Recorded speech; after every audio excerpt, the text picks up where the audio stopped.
You're listening to littlepodcast.com. I have no memory of eating like an animal's heart. I loved the diaper man that you posted. Turn your blood into pudding. Y'all remember when Obama wore that tan suit? I'll talk about being a boring white guy then. Eat a block of cheese for dinner. Matt, can you describe what our podcast is and what our topic is? Welcome to Born in the 80s, episode 377. Wait, what is it? 397. 87. Oh my God. 97. 397. We got it. We got there. Clap. Let's do the clapper. All right, starting again. Welcome to... God damn it. Welcome to Born in the 80s, episode 397. I'm your host, as always, John Danger, joined by my co-hosts. Matt, Elite Pro Gamer Hag.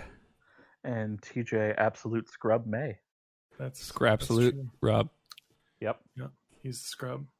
We're here. It's NPR now. We've done the podcast. Yes.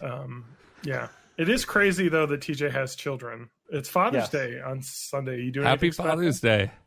No, I'm still stuck here. And You going to bring COVID down to your children? I'm going to try to, but, it depends on my car. Oh, Yeah, let's talk about Hey, that. TJ. Hey, TJ. What's on the going on Discord. with your car? Wait, was that on the Discord channel that everyone can see? Or was that on a different one? Yeah. I did it in Rants in Your Pants. Yes. Talk about that, too. Our so, Discord has segments now. Or Yes, it does. groupings, rooms. Groups. And there's a hidden group just for the mods, I guess us. How the sausage is made. I hope you Yes. appreciated the name of that. I do. That's how we get things recorded. How the Yes. podcasts are put through the meat grinder. Exactly. So in Rants in My Pants, I talked about, today I drove the 30 miles to Marinette because though I'm no longer working at Dollar General, I am now, I still never left GameStop. So Coin once Admiral. once in a while, I pick up Point Admiral. I just got that. Fucking shit. All right. So after I left Order Point Commander. Admiral, Mm-hmm. So my GameStop called me and asked if I could pick up a shift. They called me yesterday saying, "Hey, can I come in today?" And sure, that's not a problem. I'm not doing anything. So I drove a little bit early because I had to pick up some stuff at Menards for my stepdad. And on the drive there, I hit a deer at 55 miles an hour.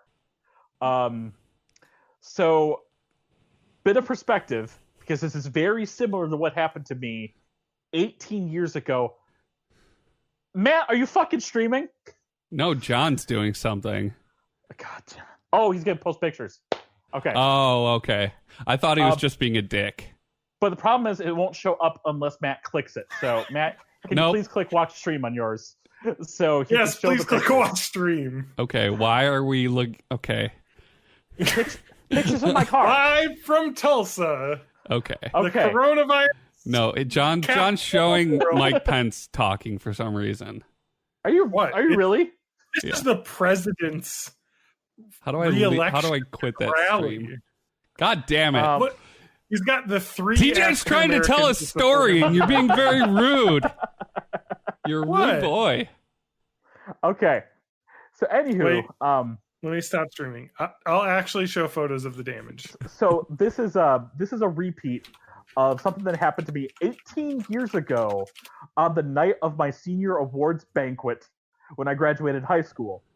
Back then in 2002, I was driving home on a rural highway, and at 55 miles an hour in my 89 Suburban, I just blasted the side of a deer that just jumped out of the ditch, and my Suburban was barely a scratch. I think it was $80 worth of damage.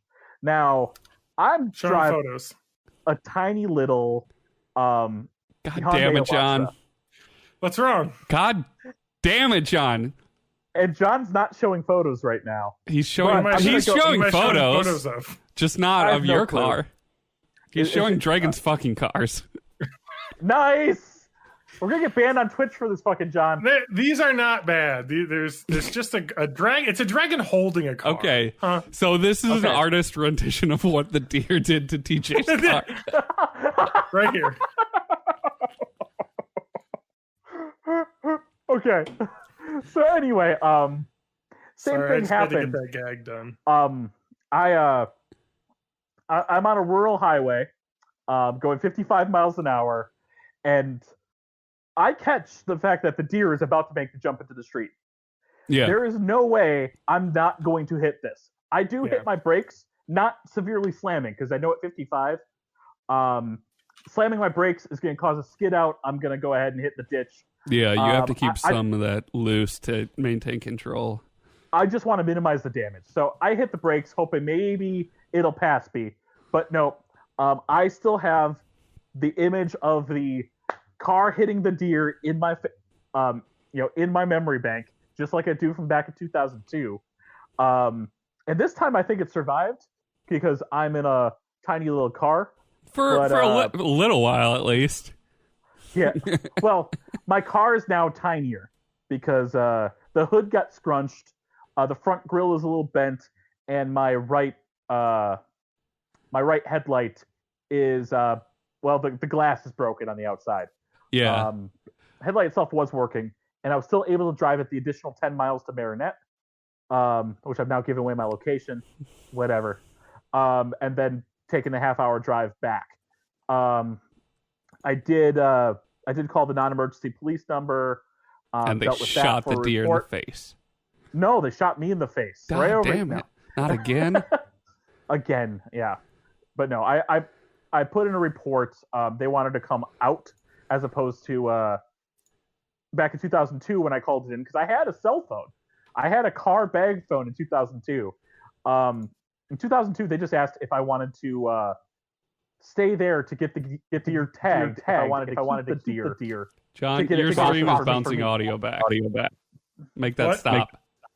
Make it stop. Make it stop. Make the audio.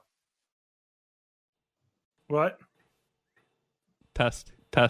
I'm not messing with the audio. No, you're streaming my audio back to me. I'm going insane. Wait, really? Yeah, because Discord. Oh, because okay. I can fix it. Okay. Sorry, listeners. Echo.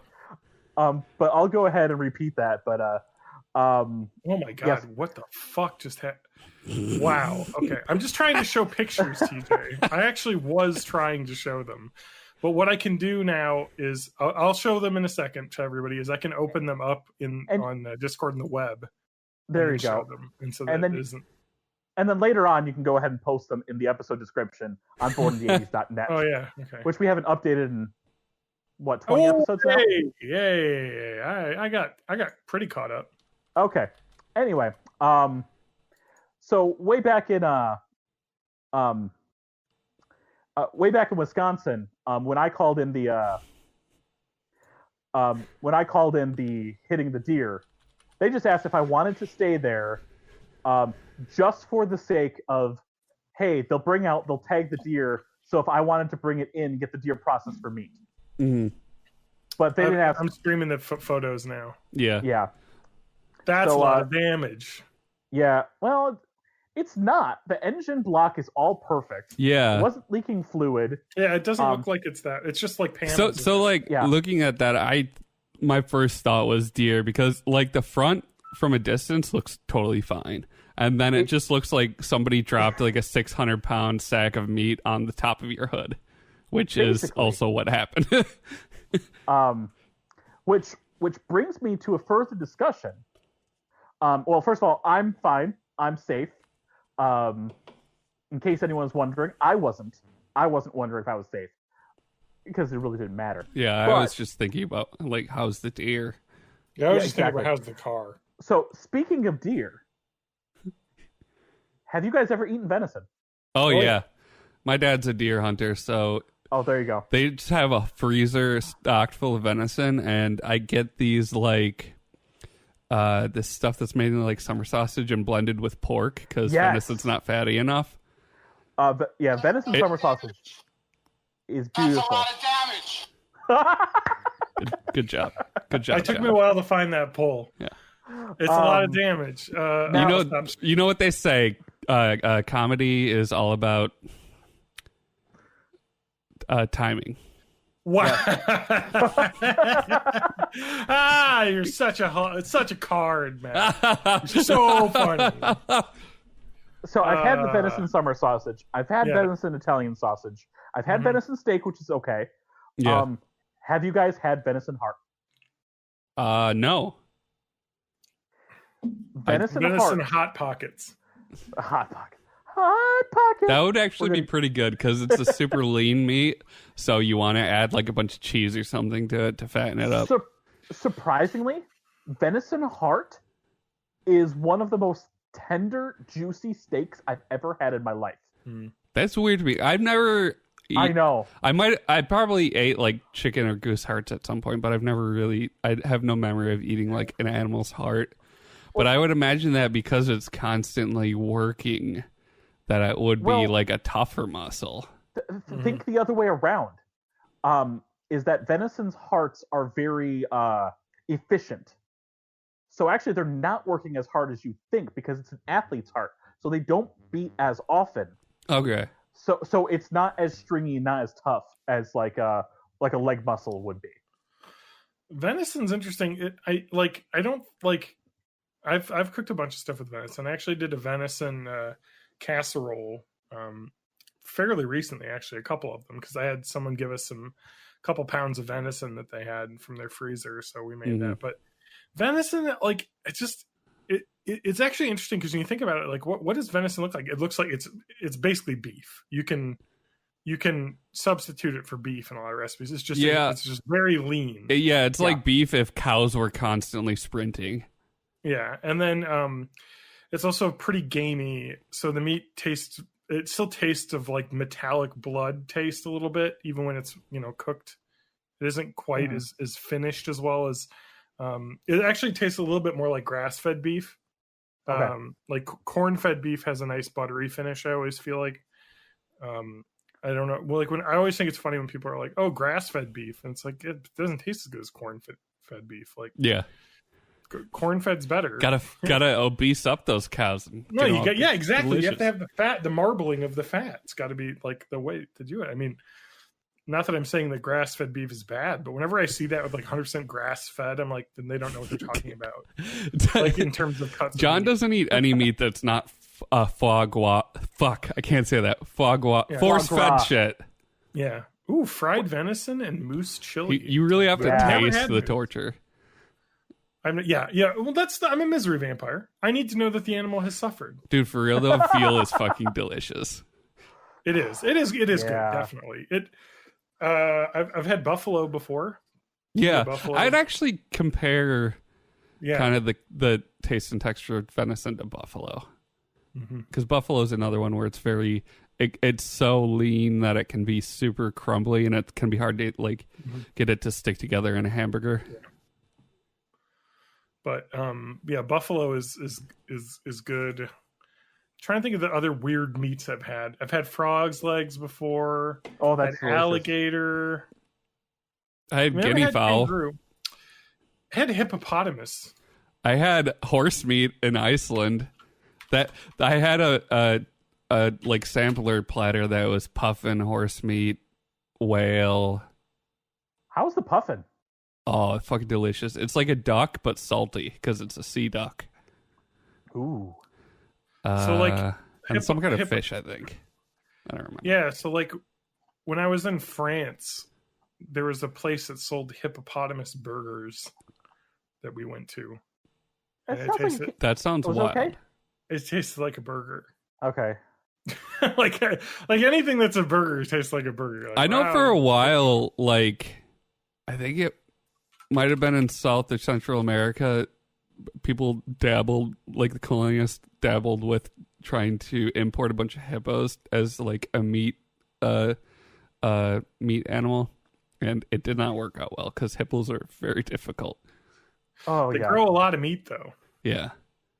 But yeah, I'm reading an article here saying that possible. Oh wait, no, that there was hippo meat nearly became an American food staple, according to Ripley's. That must be what I'm thinking of. Ripley's, believe it or not, is I choose to believe it. Very accurate.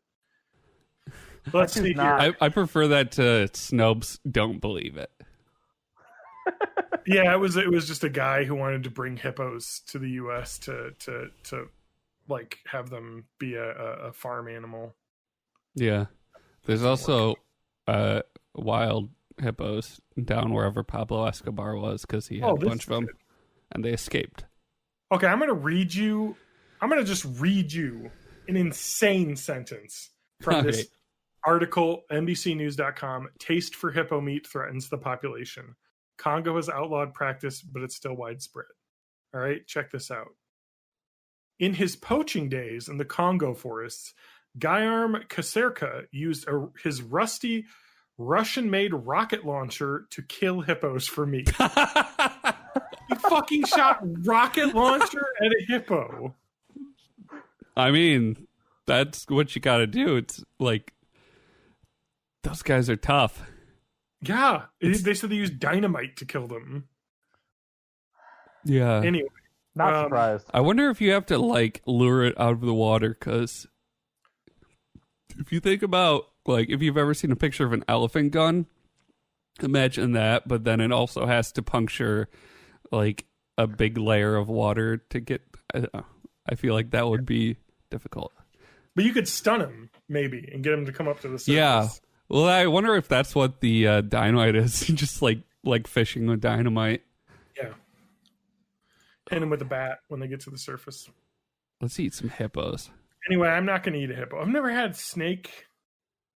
I don't think I've had any reptile.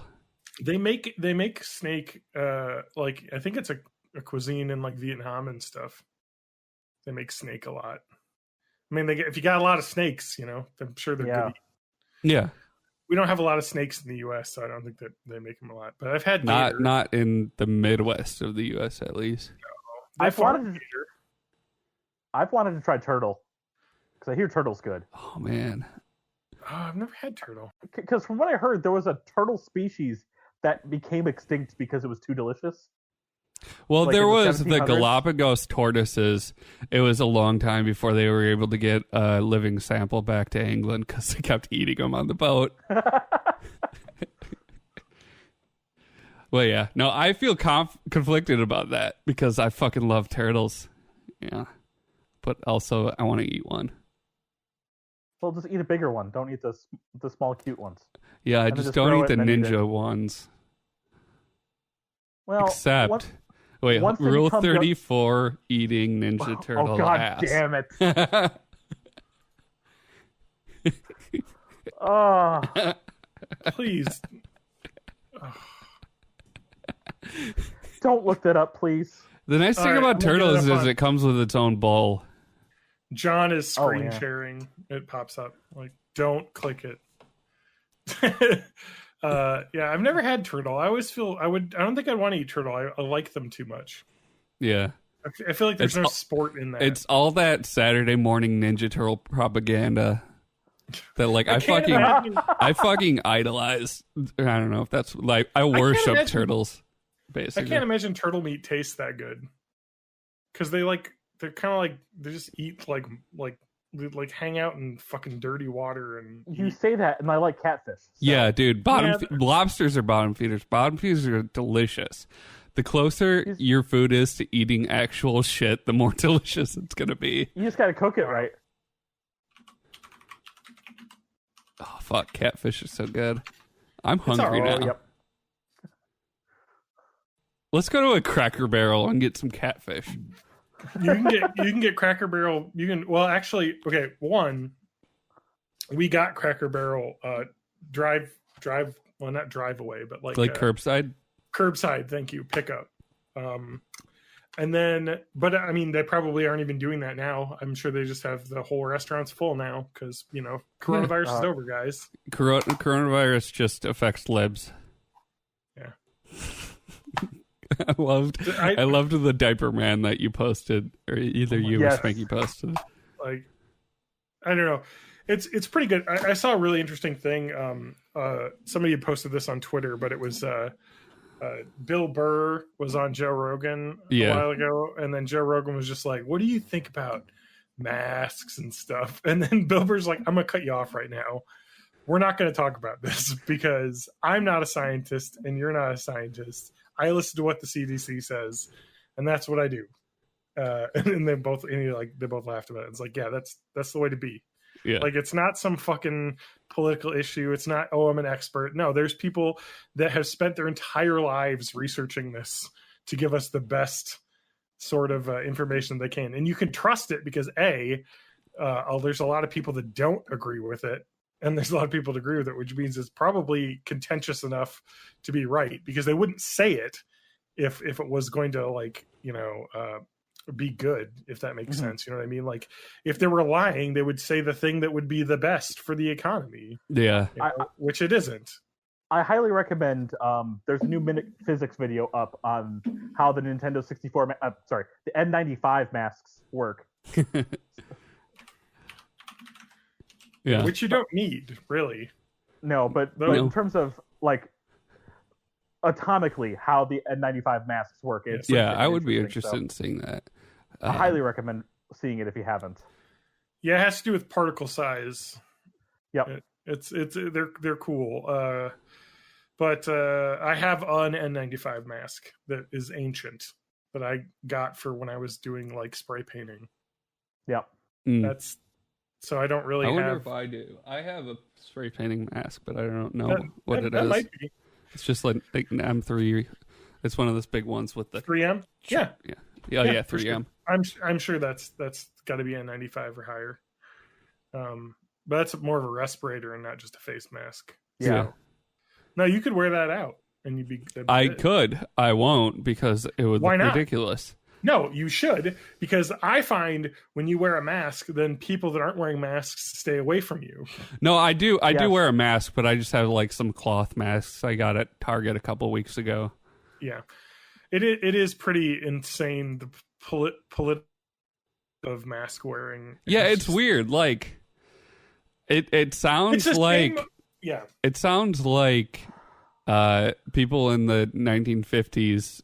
Trying to be like, oh no, smoking's totally good for you. Smoking, here's my paycheck. The problem I have with it is that, like with smoking, I mean, to a lesser extent, if you think about, like, secondhand smoke or whatnot, but, like, that you're hurting yourself. But if you're not wearing a mask, you're possibly just making this lockdown last even longer. Yeah. That's what it is. Is like, people bitch about wearing masks. Well, and that's what I don't get. It's not fun, but it's going to make the lockdown shorter. Look at what South Korea did. I get the politicization of, like, the lockdown, because if you're somebody who values businesses more than human life, which there are a lot of people that think that way, like, then it makes sense to argue that, like, no, we shouldn't lock down. But then to be like, well, the argument for how to not lock down is to have everybody forced to wear masks and, like, social distance and stuff. So there's two issues that would have solved all of this from the get-go. Number one, which feeds into number two, but number one is the fact that we aren't given solid national guidelines to say, I'm leading you, we need to do this for the sake of our country. Think of, like, the World War II, all the conservation efforts that we did, for conserving, like, copper, rubber, and all the other interning the Japanese. Yeah.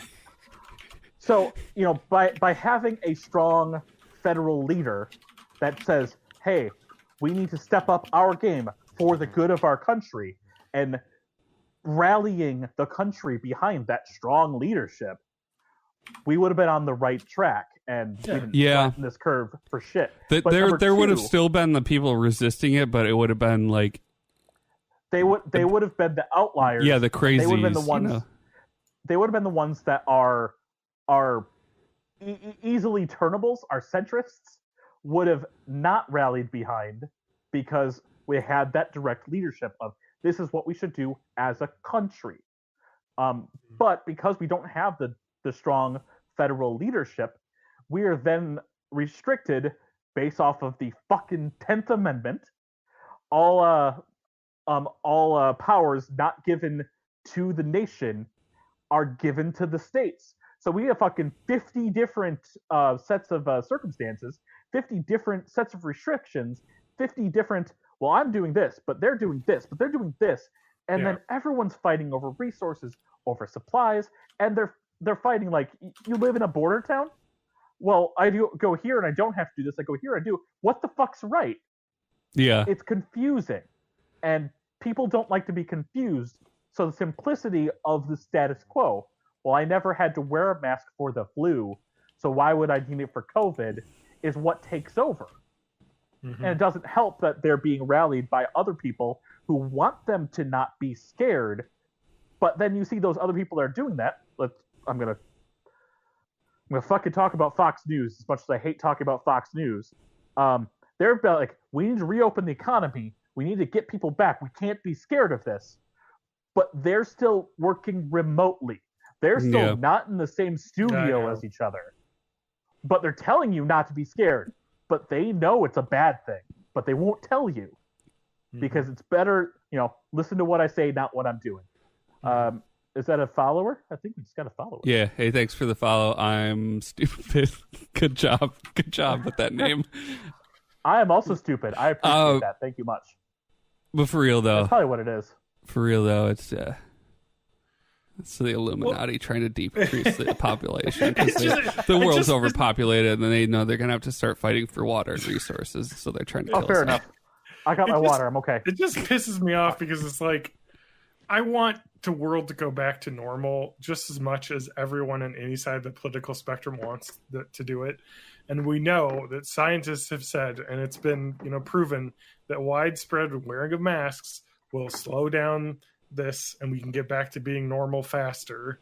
Yet people are turning it into some sort of political issue because they don't want to be not like manly enough because they're wearing a mask or something. Like I watched that Joe Rogan thing too. You're making it worse. I watched that Joe Rogan thing too, and he seems very concerned with whether or not people think he's a bitch. And I was like, that sounds really exhausting to worry about that shit.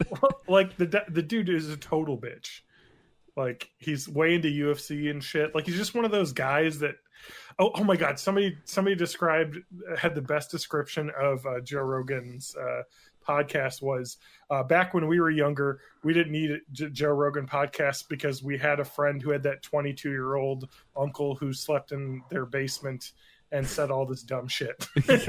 Because that's what it is. It's just some fucking guy who doesn't know what the fuck he's talking about. It was also really interesting. I saw that thing when it got posted on Reddit, so I was reading through the comments. It was really interesting to read how the most popular podcaster on the planet, apparently no one listens to him or has ever listened to him because nobody wants to admit to listening to him. No. No, man, dude, when I was flying back from Philadelphia right before the lockdown happened, it was like mid-February, the guy who sat next to me in the plane was just the total, like, Joe Rogan guy, like, fucking backwards baseball cap, like, sweatshirt, like hoodie, like sweatpants in the plane, and he just was like this, and I just saw he was like listening to Joe Rogan while he was on the plane. I was like, God damn it. Like, oh, like no offense to like Joe Rogan. I mean, he's done some interesting stuff, talked to some cool people, on the show, but like it's just such like a hot mess of a show. Yeah. Like it's just the whole all over the place.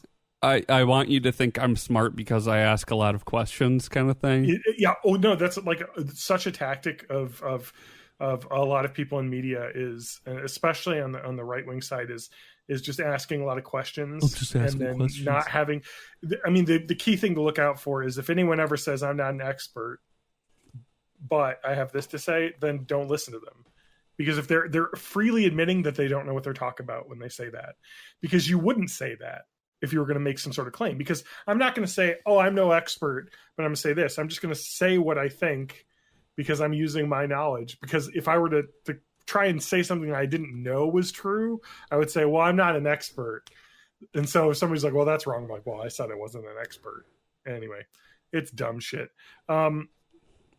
oh god. So anyway, that's what happened to TJ's car. Yeah, TJ's car broke down. That's where we got. We took so many. Wait, how did we get to COVID from venison? I don't know. Oh, Cracker Barrel. Cracker Barrel. Yes. There we go. You were talking about catfish, and then I talked about Cracker Barrel, and then I talked about how I went and picked up Cracker Barrel from the curbside delivery or pickup, and then now I was like, they probably don't even do that now. Like, because when I went to a restaurant, we talked about this on the podcast, right? Because this was last week, and then we talked about this on last week's show. But yeah, I went to a bar to pick up like dinner and get some steaks and stuff, and it was just. People aren't wearing masks. It's like normal. Like we have stupid in the chat. I'm stupid. Let's call him Stewie. I'll call him Stu. He's in the chat and he was talking about it's basically normal cool. where I am in the UK, and it's like that's it. Like, I mean, like if you talk about you're in the UK, you've had only 500 cases where you are, but that's 300,000 is the total. The US has. How many millions of cases at this point? I don't even know. I stopped looking at the numbers because they got too big to comprehend. I'll look at Yep. Okay, so here it is. USA 2.5 million cases basically. Close enough. Yeah. Fuck.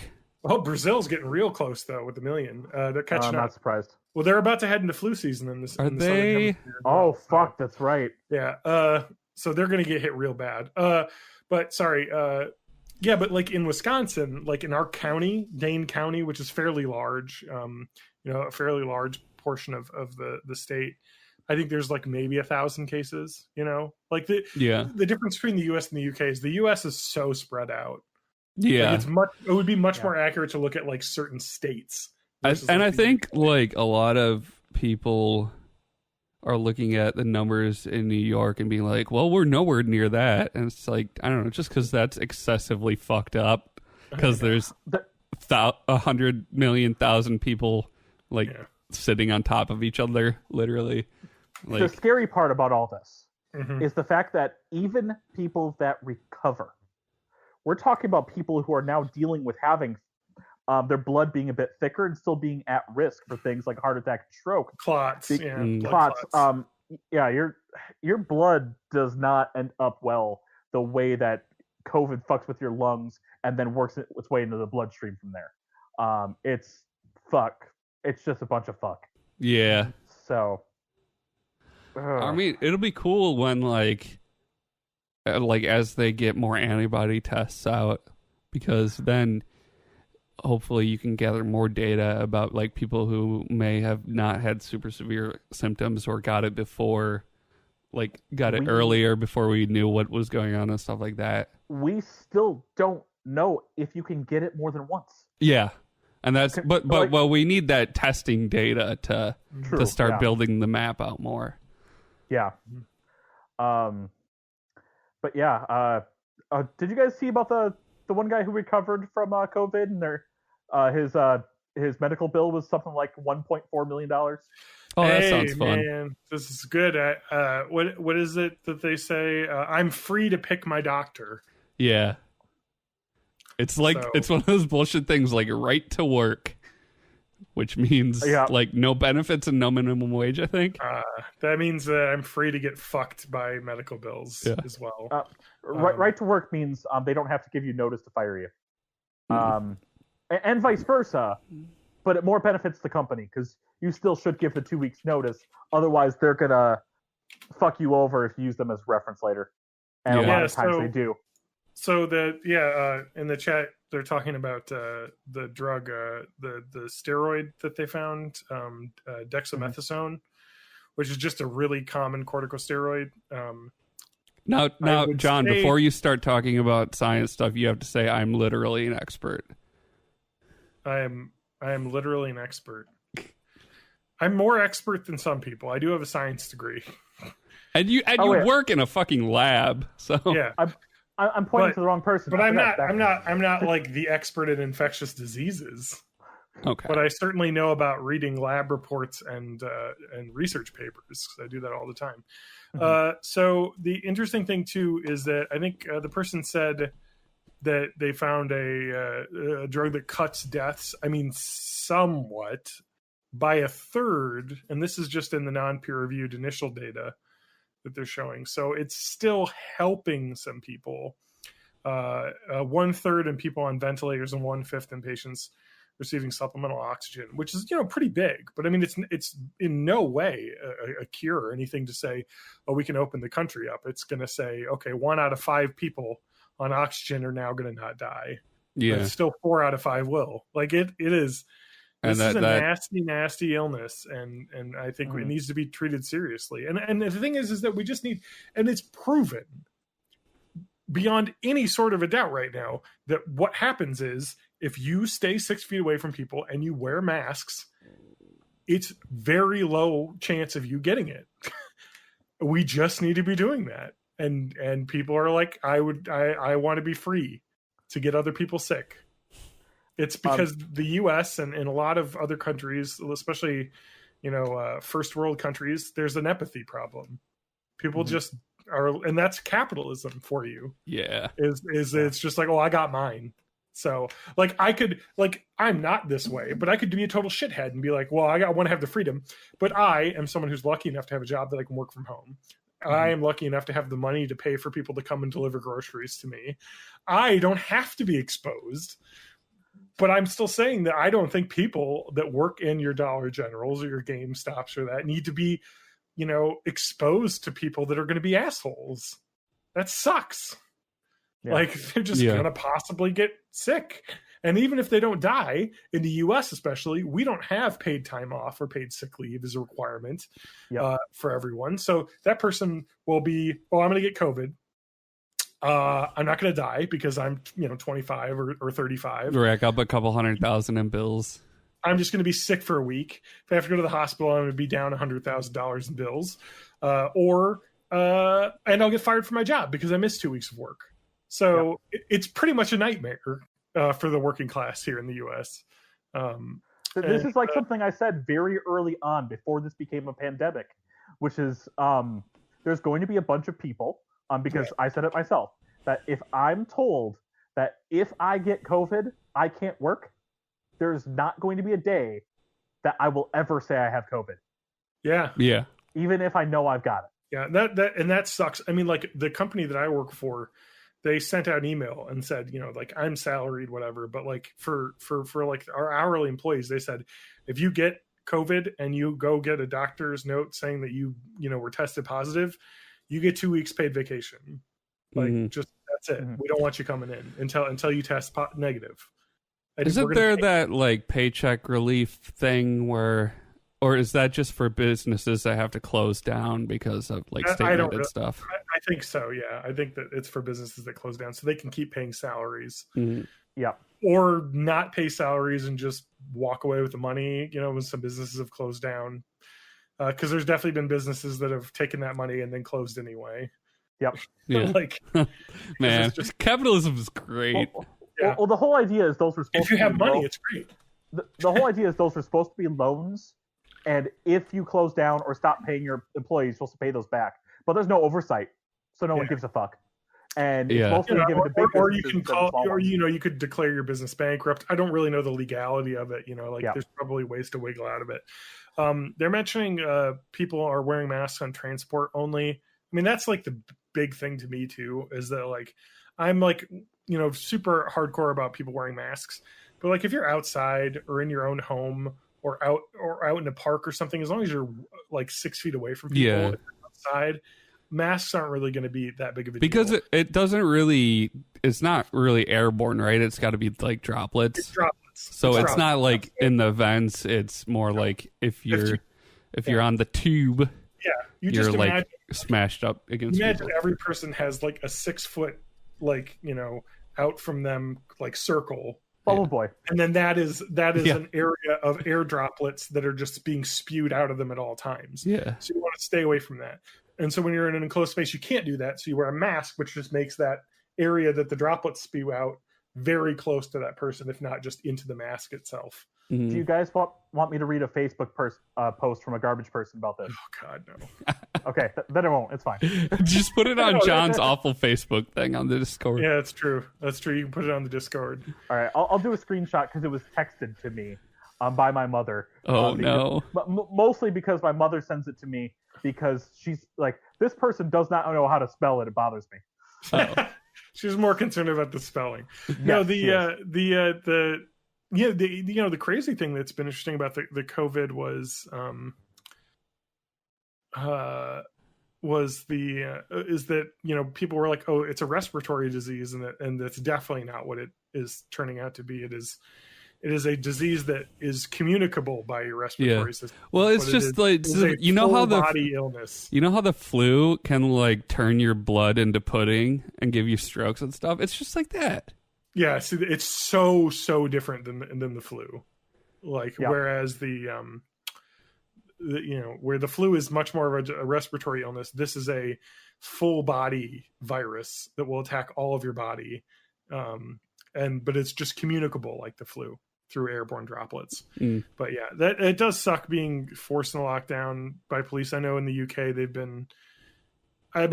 just doing it out of an abundance of caution, which does suck. I know I specifically know they're very strict in the UK. I know people live in the UK and they're like they're allowed to leave their house for an hour. Oh really? Yeah. I haven't been following the UK at all. I had no idea about that. Yeah, I follow a few people. It's much more strict over there. Yeah, I think they're allowed to go out of the house just for shopping, and then I don't know what it is now. This was months ago. Yeah, you're allowed to go out to get crumpets. Unless Jammy Dodgers. All the British words I've heard. Unless you're protesting taking down the Churchill statue. Oh yeah. Didn't they throw the statue of that one guy in the water? Yeah, there's been so many statues I can't keep track. Cromwell, I don't know. Youch, no electric. That does suck. Holy crap, that sucks. Ugh, yeah, that's terrible. That's no good. That would suck regardless of COVID. Yeah, we had the power go out in our house for the first time since we moved here a couple years ago. During that meeting, our World of Warcraft guild meeting, where the guild exploded. Oh yeah, that did happen. And Matt quit while I was offline because I was just like literally sitting in my house, and then just everything went black because I think a tree fell down onto some power lines because of the storm. But but our power, I mean, it's been really good here, at least in Madison. Like our power is back in 30 minutes, 40 minutes. Yeah. Not bad. I have a lot more trouble with internet outage than power. I used to, but it's been so good lately. It's gotten better. Like when everybody started working from home. So there was a time where everybody was just like, oh, I'm Netflixing now. I'm stuck at home, so I'm Netflixing. Well, you live in an apartment complex. So well, it's only a 4-unit. It's like a condo thing that got converted. I suppose. But the first couple of weeks when everybody was like, oh, I'm stuck at home, I'm just going to Netflix a bunch. Like, that was fine. It was all downloads or down speeds. I remember specifically when we used to live in an apartment, we'd watch Game of Thrones. If you watch Game of Thrones right at 9:00, it was, okay, you're going to be slow and buffering and it won't look good because everybody in your apartment complex is streaming this right now. Yeah. Basically. But that wasn't really a problem. What was a problem was when everybody started Zooming and video conferencing when they're working from home, and the upload load, for lack of a better term, increased a shitload because, like, residential service is not designed for big upload speeds. No, it's just not. Which kind of sucks because, like, they could. I mean, it's just so dumb the way that is that. You could have more upload, but they cap you, for residential service because they don't want that. So if you're someone trying to stream, it can be difficult because not that they cap it too low, but I think it's that they don't care. So it can be like just not solid, that speed connection. Yeah. I guess my speed is slower though. I'm looking at my download speed right now is only about 50 megs. But it's usually closer to like 70 or 80. Oh, but they boosted my upload. I'm at 10 solid. Nice. I was at 10 last time I checked over here. So that they may have done that because of all the increased telework. It's just like popped everyone's upload speed way faster.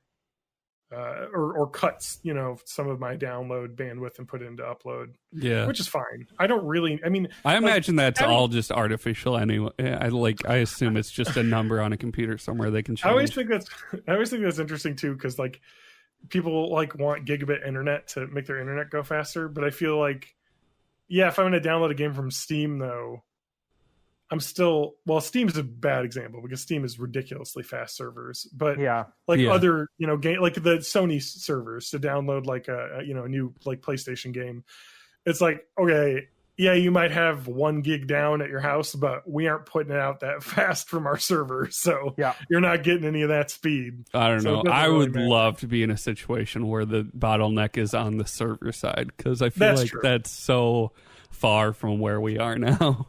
Yeah, definitely. I mean, and we get closer to that if we did more P2P stuff, kind of like the way, like the old torrent stuff works. Yeah, where we grab packets from different peers, so you're able to. I don't. Because Blizzard does that, right? Downloaders used to do that. Yeah, I remember back in the day because you would. Do they not do that anymore? They might, but I just remember specifically the. Downloader used to be like it would show up on your screen. It would show that you were torrenting it from their site and just pulling the data from like hundreds of other people. Oh, okay, yeah, that's cool. I do know that is a thing that the UK people do, is or at least they were organizing, was clapping at 8 p.m. for all the essential workers, going outside and clapping. Well, specifically NHS, their national. It's a little. I feel like that's a little much. Yeah, I don't know. Like if I was a doctor or something, I'd be like, I don't know, I'm just going to work. If I was a doctor, I would just be like, just wear masks, please, and don't get sick. I'm so tired. Please just wear masks. Please give us food and raisins. That's the original ending of Evangelion. Yes, where they're all just clapping at the end. Oh my god! Congratulations! I imagine the UK at 8 p.m. is like the Ewoks at the end of Return of the Jedi. They're just like banging on stormtrooper helmets and shit. Man, I have not been to England in a long time. Matt, you went more recent than I did. Barely more recently. Yeah, like because I went for the same theater trip in college, but it was like a year or two later. I mean, 2008. What a good year that was, huh? Yeah. I mean, the island of Great Britain, specifically the one island, isn't that only about the size of Wyoming, or something like that? I don't know. It's dude. Big. I'm not an expert. Geography and me do not get along. I'm not. I'm no expert. Hashtag I'm no expert. The other end of the lightsaber comes out, but John, you have the podcast title. What? I'm no expert. I'm no expert. Ooh. Okay, here are 11 states that are larger than the UK. I bet you can guess 2 of them. Texas and Alaska. Okay, yep, you got the first 2. Okay. Wyoming. Okay, no. Here we go.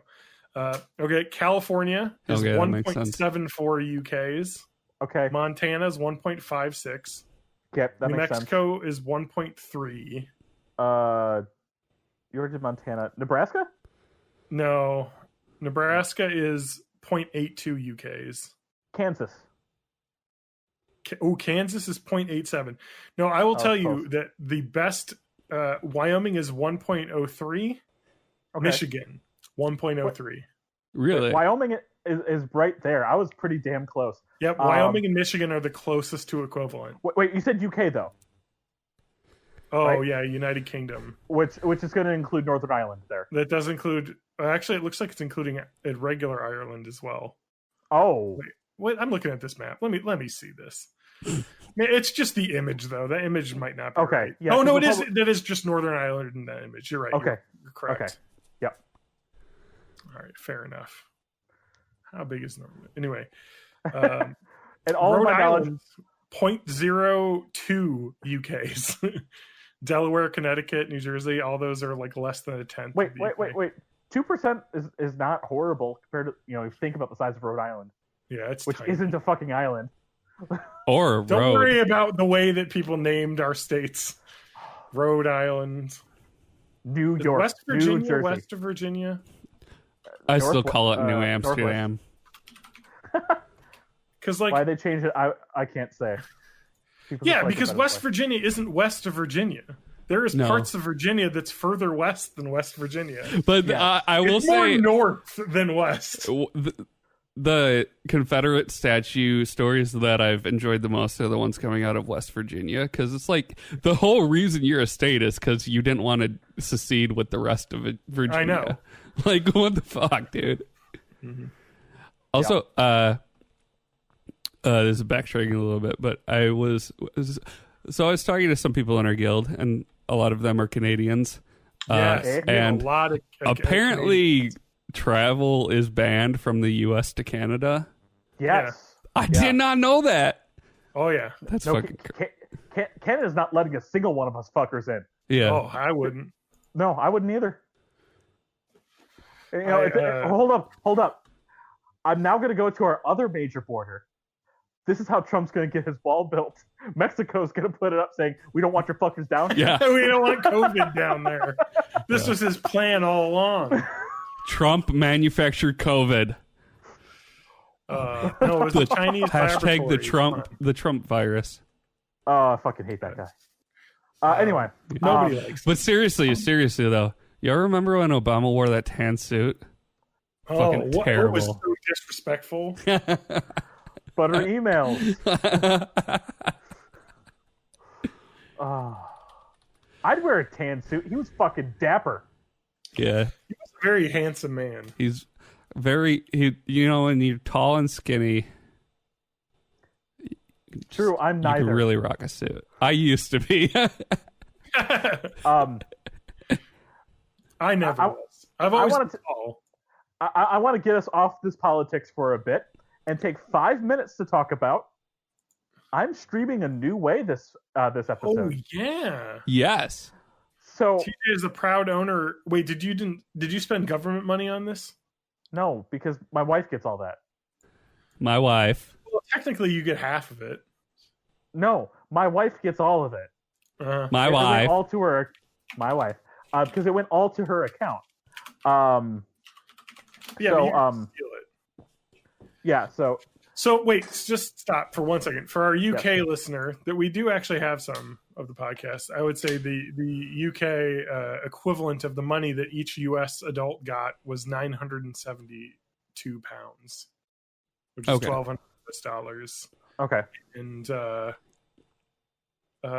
so yeah, my wife and I each got $1,200. And my family, let's see, it would have been $2,400 plus the 3 kids at $500 a piece, so that would have been a lot. $3,900 US dollars. Well, I can do the math here. I got the thing up here. I did. Oh, you got the calculator up? Yeah, I do. That's Yeah. 3,200 pounds. Okay. Which, just throw this out there, isn't about a month's bills for an average 5-person family. Just throw that out there. I was about to say $1,200 doesn't cover my mortgage. But no, actually, most of the money that went into this gaming laptop came from back pay from my freelance gig. Oh, nice. Plus, he gave me a bonus because I only had about $300 back pay. He's like, "Oh, you're getting a PC? Here's $500 instead." Nice. It's a bonus. I'm not expecting you to pay me back. Well, hey, cool. Do you get any of that freelance work now that it's tax season? No, we're past tax season. It's business. It's still tax property season until July. Yeah, but I'm not doing income tax. I'm not doing personal income tax. I'm doing business personal property. Those didn't get extended. And really? I had due dates January 31st, February 15th, February 29th this year. Basically every half month up until June 15th. But we got most of that done by the beginning of May. But outside of all of that, we won't be getting any more because the next big state is going to be Connecticut. That will be due October 31st. And then Alabama will be due December 31st. And then we'll start the new year at that point. And I only have, I think, 2 locations in Connecticut and 1 Alabama. So, no, 2 Alabamas. Sorry. Yeah, and in Alabama, you have to pay your taxes in old corn husks and piles of mud. That's true. Yep. 100%. Jugs with 3 X's on them. Yeah. Moonshine jugs. God, dude. Those states, man, God, like the UK is like that too. Like there's more like rural boony areas and that, but the US we just got for them. states. It's like up north is like the boonies, right? We got whole states full of boonies people. Man, we probably should just let them go. If you want to hear a little bit about the North-South debate, watch Tom Scott's video about how to get popular on the internet, because he talks about an old web tool he made, just a little fun little thing, where based on a series of answers of questions, it would say how northern you are and would estimate a city, and a lot of people it was right. That's funny. I could just tell you where you're from based on where you are. Well, there's a lot of like dialects and like different things. Do you eat your do you do your fish and chips with gravy, or with like mayonnaise, or things like that? Gravy sounds good. Well, remember, chips is just steak fries. So Yeah. Gravy on steak fries sounds great, because now we're getting close to poutine, Yeah. right? Yeah, And I've not poutine's like had French poutine fries, cheese, and gravy, right? Cheese curds, I think. Cheese curds. Yeah, fuck, that sounds good. Oh, Yeah, I want that right now. poutine doesn't have cheese curds. Poutine has a But what has cheese curds? it's just Yeah, mozzarella cheese. Oh, You can put Fair you can enough. get cheese curds on there too, or not even mozzarella. oh fuck yeah, fish and chips with curry sauce. That sounds that good. does sound good. Yeah. What I don't Okay, know what poutine is. I wish. I let wanna me make- talk about. I'll talk about being a boring white guy then.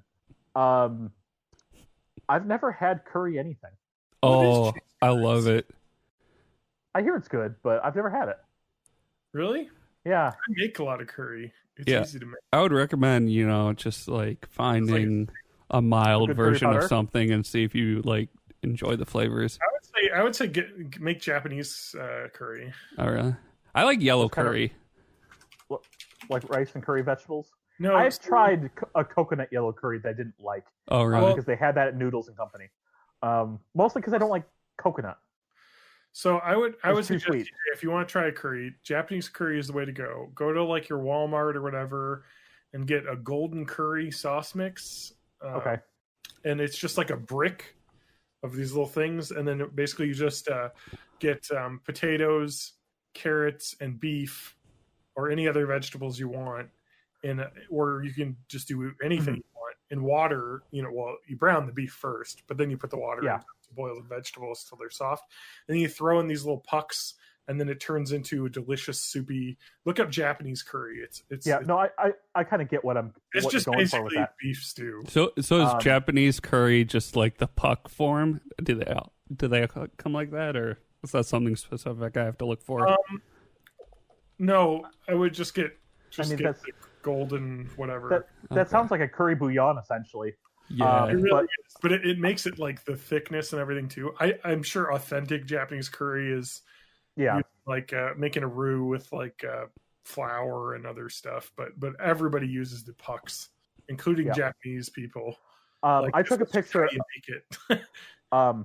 I took a picture of the recommendations we got in our chat right now. So it looks like korma is something good, and what's the other one? Satay curry.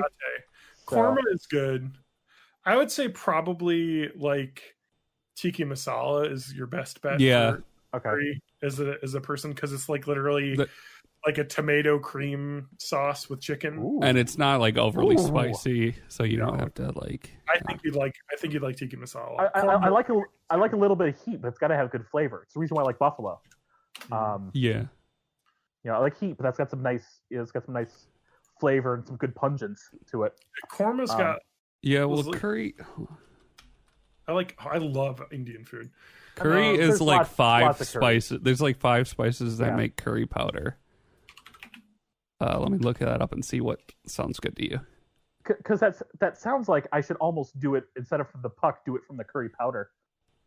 Because I don't mind making a roux. I've done it before. That's how I make my cheese Oh sauce. no! I mean the puck is a Japanese curry specific thing. Like Okay. because like Japanese curry is actually they like dice up the meat, vegetables, onions, and carrots like into like just little pieces basically, and then you serve that curry like on a plate with like a scoop of rice, and then you serve like a tonkatsu chicken cutlet, so like a fried chicken cutlet over it.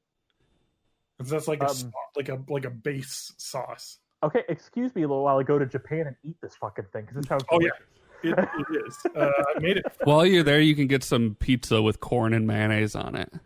Fuck, that's right. I love Shahi paneer, which is paneer cheese, which is the meat alternative for a lot of dishes, Indian dishes, because they don't really do tofu, but they do it's like a cubed cheese that's very firm. It looks like every variation of curry is probably going to include coriander, turmeric, cumin, and chili peppers.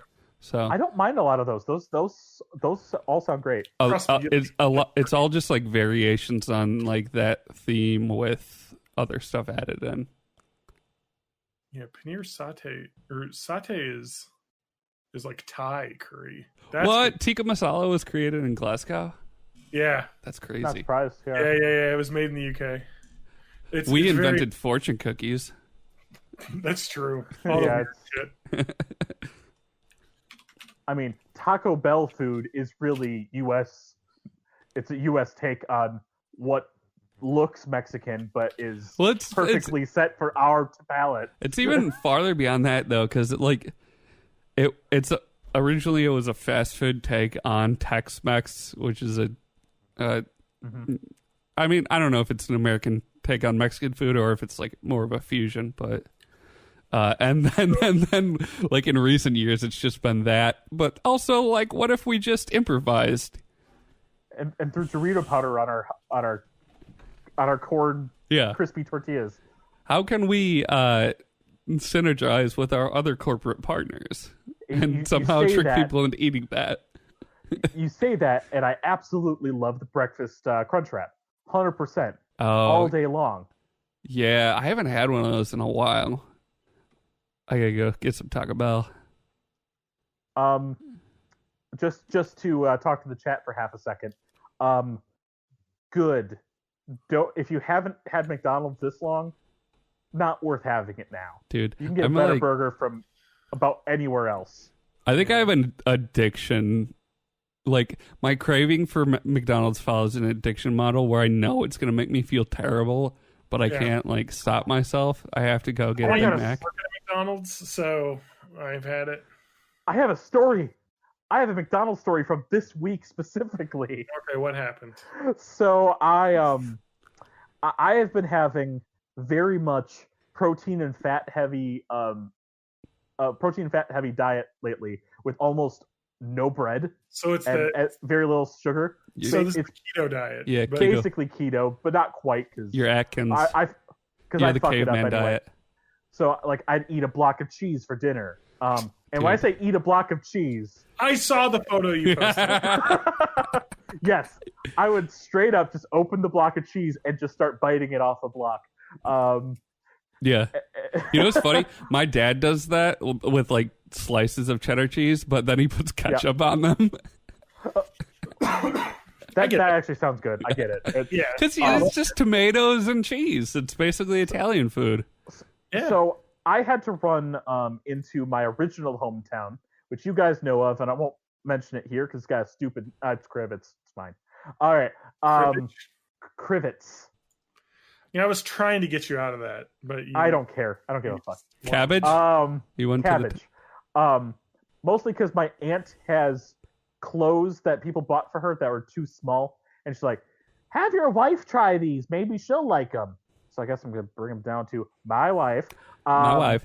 You know what everybody loves? Secondhand aunt clothes. Exactly. Is there like I imagine a lot of like brightly colored patterns and like costume jewelry. I didn't pay very close attention to it. But anyway, so as I left town, I'm like, I'm hungry. The only thing in this town is a McDonald's. I guess there's a Papa Murphy's and a Cousin's Subs, but I don't have time for this shit. I'm going to eat this in the car. And I kind of want to stick to my just meat and cheese. So I ordered 4 cheeseburgers plain. So no veggies because I hate them. I hate pickles and onions. But also no condiments. Because what I did is I grabbed them off the bun and just ate the beef and whatever cheese was still stuck to it.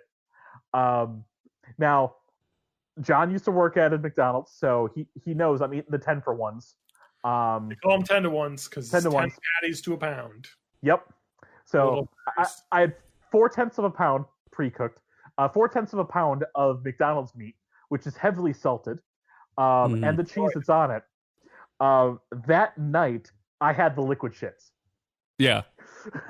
Well, because 100%. It was just the salt combining with your stomach acid and like neutralizing it.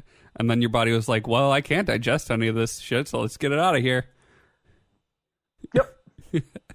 It's like when people used to do like the saltwater cleanse and it would just give them like horrible diarrhea. And then they'd be surprised when they suddenly lost a bunch of weight. Oh, yeah. I mean, it doesn't matter if you try to fill up with that water because you lose all that with diarrhea.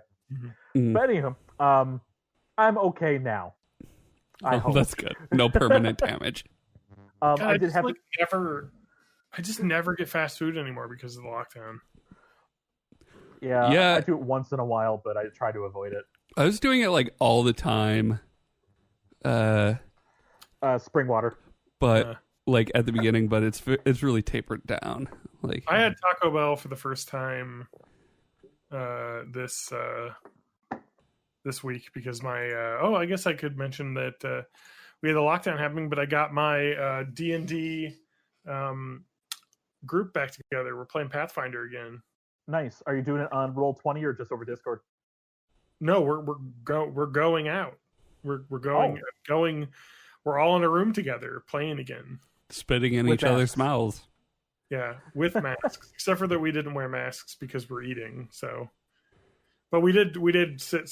We got a giant conference room. We each had like our own like 7 to 8 foot space around ourselves. So that was kind of how we did it. But it's also we are also after hours. There's not a lot of people there, so it's pretty limited risk. Yeah. I think it's just the 5 of us in a room.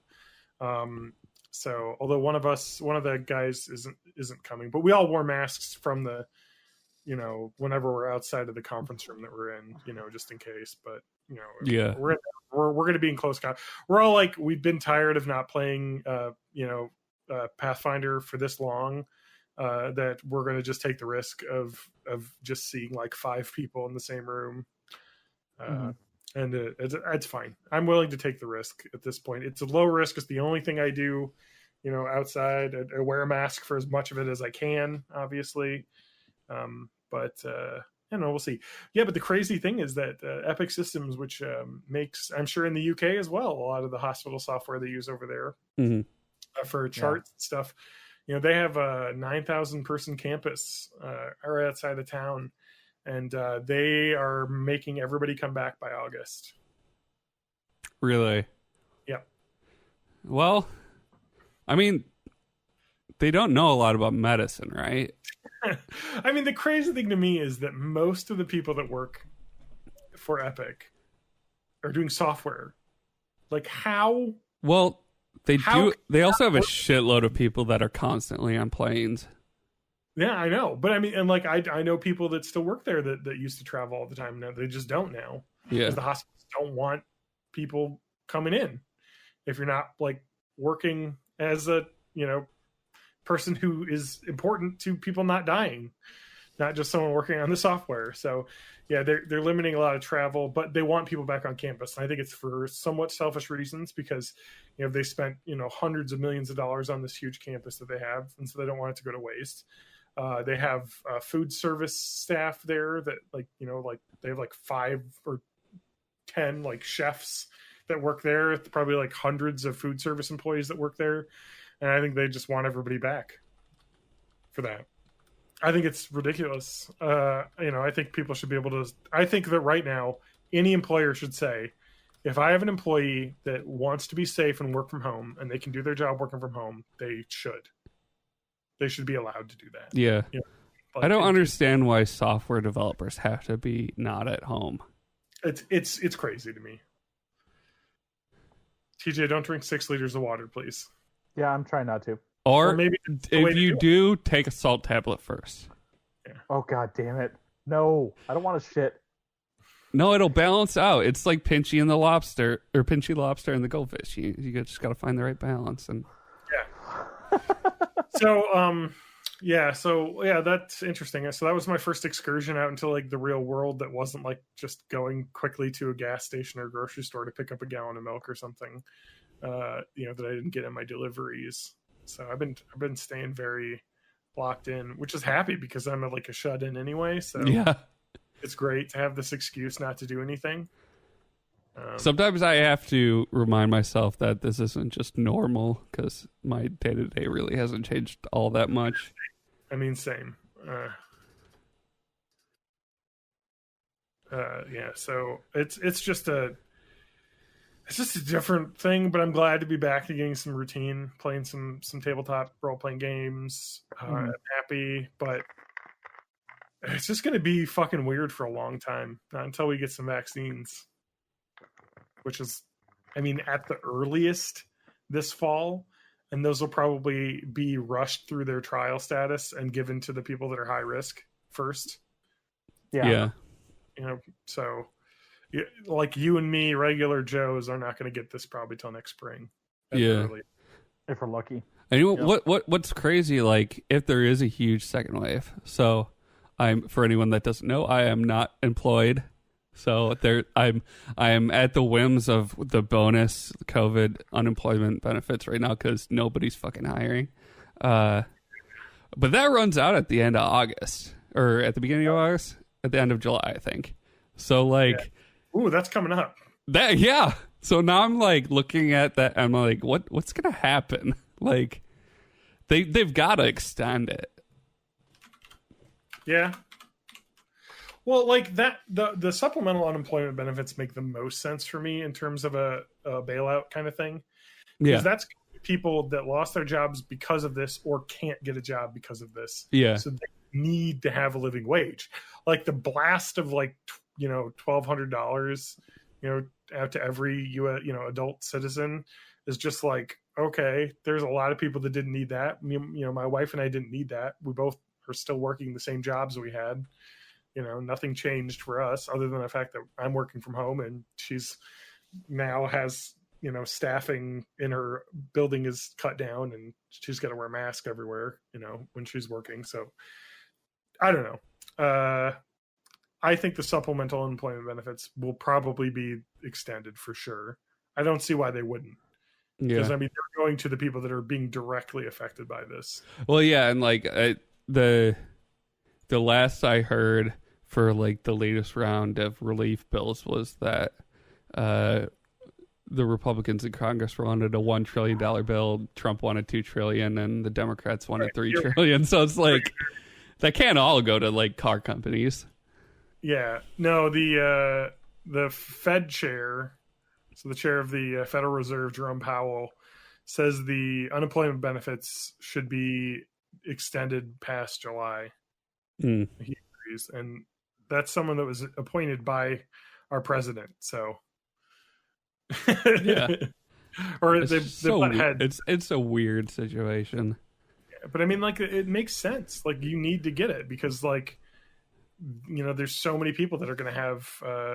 75% of Americans polled don't want the extended unemployment benefits. To be Also, it's funny that like I've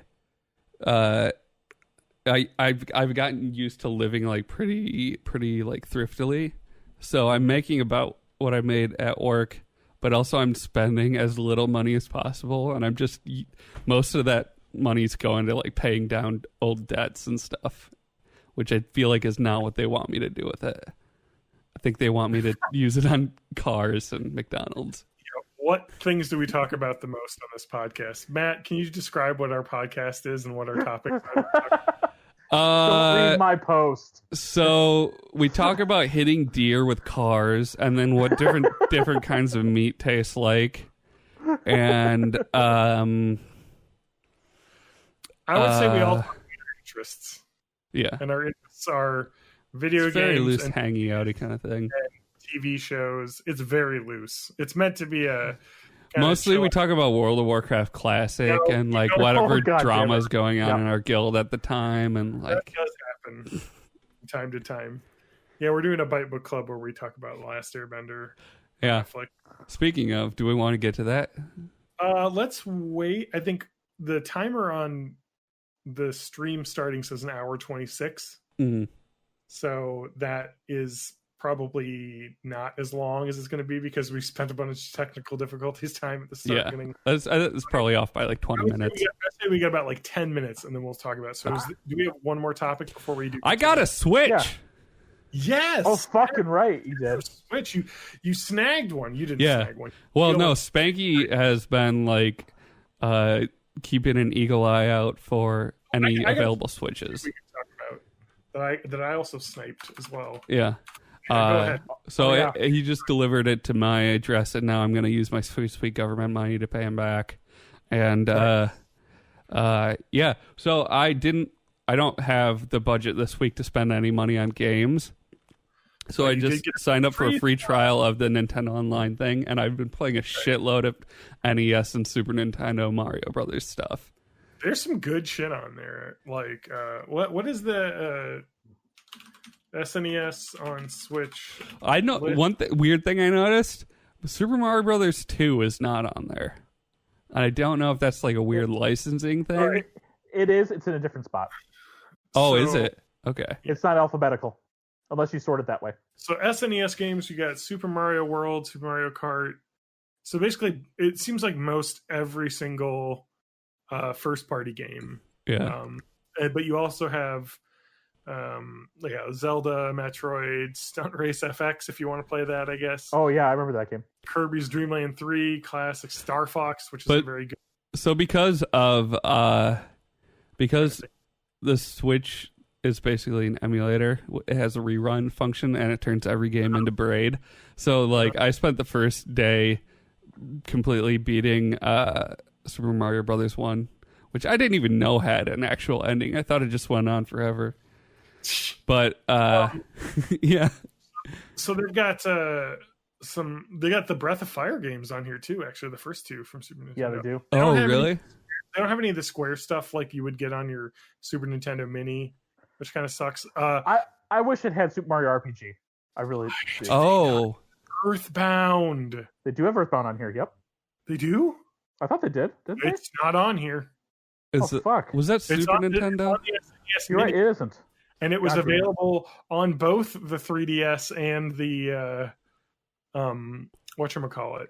Wii U Virtual Console. As a virtual console. But for some reason they don't have it on here, which is insane. Put it on here. I want to play that again and not get out my little mini thing. But the NES has a lot of games. The Switch Online. I'm happy that they're doing that this way. That they just have games on here. I just wish that the virtual console thing would have been handled differently. With purchases being retroactive. But yeah, and also, why is there not N64 games? Yeah, you do it on the Wii U. Like, the rollout with this is weird. Like, it feels like well, Disney. did NES and SNES come out at the same time for that? No, the NES was first, and then the SNES. Okay, so maybe they just haven't gotten to the 64 yet. I mean, I feel like they want people to pay for the Nintendo Online service, and so like PlayStation's online service has PlayStation Plus, which gives you free games each month, even though they've been really shitty lately. Like maybe one good game every other month. Like, what was this month? Call of Duty World War II, and what was the other one? Star Wars Battlefront 2. Star Wars Battlefront 2. Two very old multiplayer games. Both games that I got for free because I was working at GameStop. Yeah, like these are not like huge games. I mean, they probably still have somewhat of a community, but Call of Duty World War II is 2 Call of Duties ago. And what was the other one? Star Wars. Star Wars and some. Which was 2018, I think, at least. Yes, 2 years ago. Okay. It was not last fall. It was 2 years ago, and that was the microtransaction. You got to play the game for like 5,000 hours to unlock Darth Vader, like all that nonsense. Mm-hmm. Yeah. I also played some Tetris 99, and I was able to get. It's intense. Yeah, I was able to get into the top 40 a couple of times. That's basically as far as I can get. So I say that like the Nintendo Online has like a lot of really cool stuff. Like for you're paying what, so $20 for the year, Yes. right? For a And single account.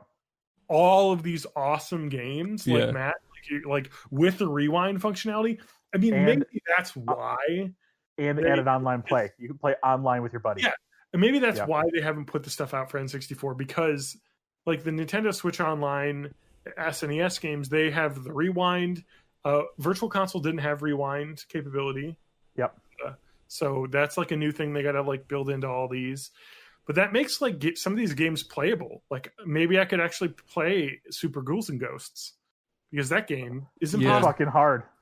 The only Yep. the only reason I can think of the rewind being an issue is if so it's not really complicated. It's just saving a snapshot of whatever the state is at designated intervals. But if Nintendo 64 is more data, it is, if that's too much to handle, but I don't think that it would be. I mean, you've got people who make emulators, and Project 64 has an online mod on it, I think, where people can play online with other people. I don't know. It's been a while since I've used Project 64. I gotta re-download that when I get a chance. Yeah, right. Yeah. Actually, I probably have it on my stick. Yeah. What was? Oh, I got it. I sniped a thing too that was impossible to buy. Oh, yep. You got your circle. I got my circle.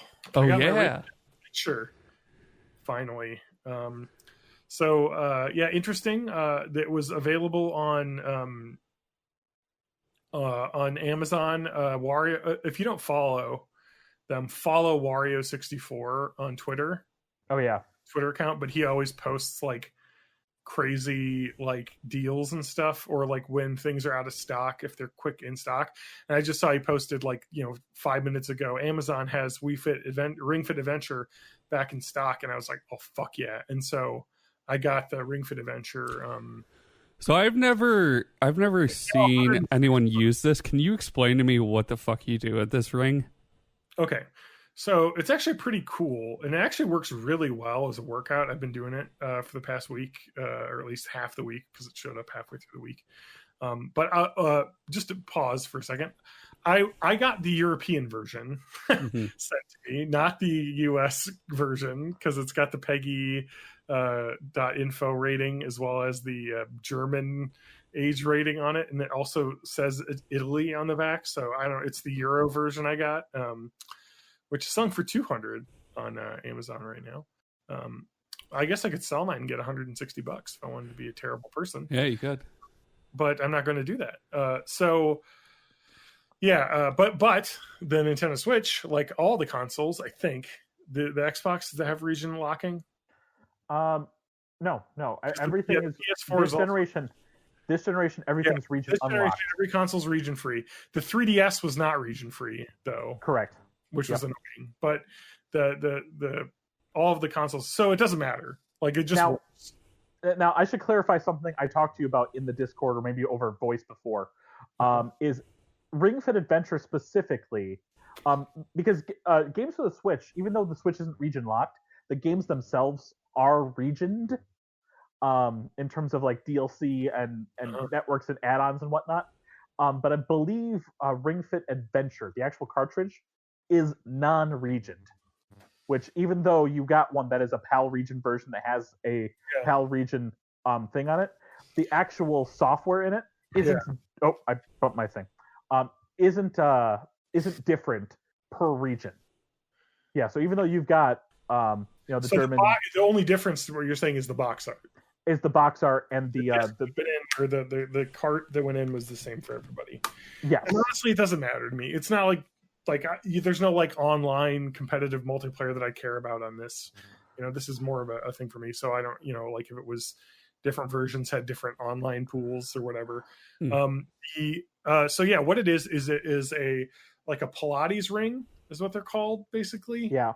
So it's like a resistance ring. So it like takes some force to push together. It's like rubberized plastic, and then it takes some force to pull it apart. And then what you do is you put the Joy-Con into like it snaps into the top, and it has sensors in it that can tell how hard you're pulling or pushing it. Oh. And then you have a second Joy-Con that gets put in a leg strap, and then it goes on your left leg on your thigh. And then because the Joy-Cons have like the 3D, like the same as the Wii U, the Wii Motion Plus, where they have like the positional gyro tracking in them, they can tell where your leg is and how it moves. So you can do squats, and it can like show your on like screen character doing the squats with you, or you move the ring and you can point it. And so you'll do like levels, like Mario levels, where you'll just be running through a zone, and there'll be like shit on the sides that you can like squeeze your thing to shoot like air blast at, or you. Oh, okay. So it is like gamified. It's not just like a guided exercise thing. There's also guided exercise stuff, but the gamified levels are like also you jog to move, and it's really weird. It's an action RPG with turn-based RPG battles. That's true, because you level up and gain experience points and things too. Do battles. And so battles are basically you fight a monster, and then you have different like workouts that you can choose between. So you can do squats, or you can do like overhead like squeezes, or you can do like behind the back squeezes, all these different workouts that you get unlocked. And then you like do them to like the timing to like do attacks basically.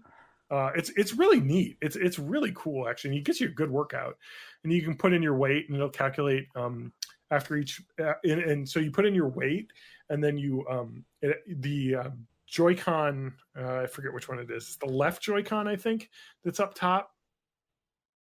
I think it's the left Joy-Con that's on top. But you put your thumb over the IR sensor on it. Right. It detects your heartbeat. It's the right one? Okay. Yeah. It detects your heartbeat. And and so it can tell you how many calories you burned on that workout, because it'll read your heartbeat afterwards, your heart rate afterwards. And so, yeah, you can like, it's got really cool tracking in it. And like, it's got kind of like each day, it gives you like tracking of how many days you've worked out and stuff. So it's really cool. I wish everybody could have one, but that it's one of those things that like they could probably pump out tons of these, and you could buy this game online, but you need that hardware to get it to work. You need that ring, which is difficult. But the thing from this is I've realized I need to buy another set of Joy-Cons, because I only have one set of Joy-Cons. Yeah, you'll need your regular Joy-Cons, and then these get soaked in sweat Joy-Cons. Yeah, basically. Well, it's not that, but it's the fact that I don't want to have to take my Joy-Cons off the docked Switch to play this. I want to just have a set that just stay in the ring fit workout gear, basically, or I can swap it when they get charged. So I'm not having because like right now, if I want to go play my Switch, which I kind of do tonight before I go to bed, because I bought another game because they had a digital sale. I bought Dragon Quest Builders 2. Oh, there you go. I like the first one a lot, but there's co-op on that. There could be, yeah. I don't know. Oh, I haven't gotten that far in the story. I'm like an hour and a half in. I'm like building the first island stuff, but I want to have a second set so I don't have to like pop those off. I can just pull it off the dock. And Matt, I saw that you had 3D printed something. Another thing that you have. Yeah, so I'm working on it. I'm getting the I think this is something they sell. It just like handles that the Switch snaps into, because the model that I got on Thingiverse was very clearly like somebody just scanned it in, because there's like injection molding marks and stuff.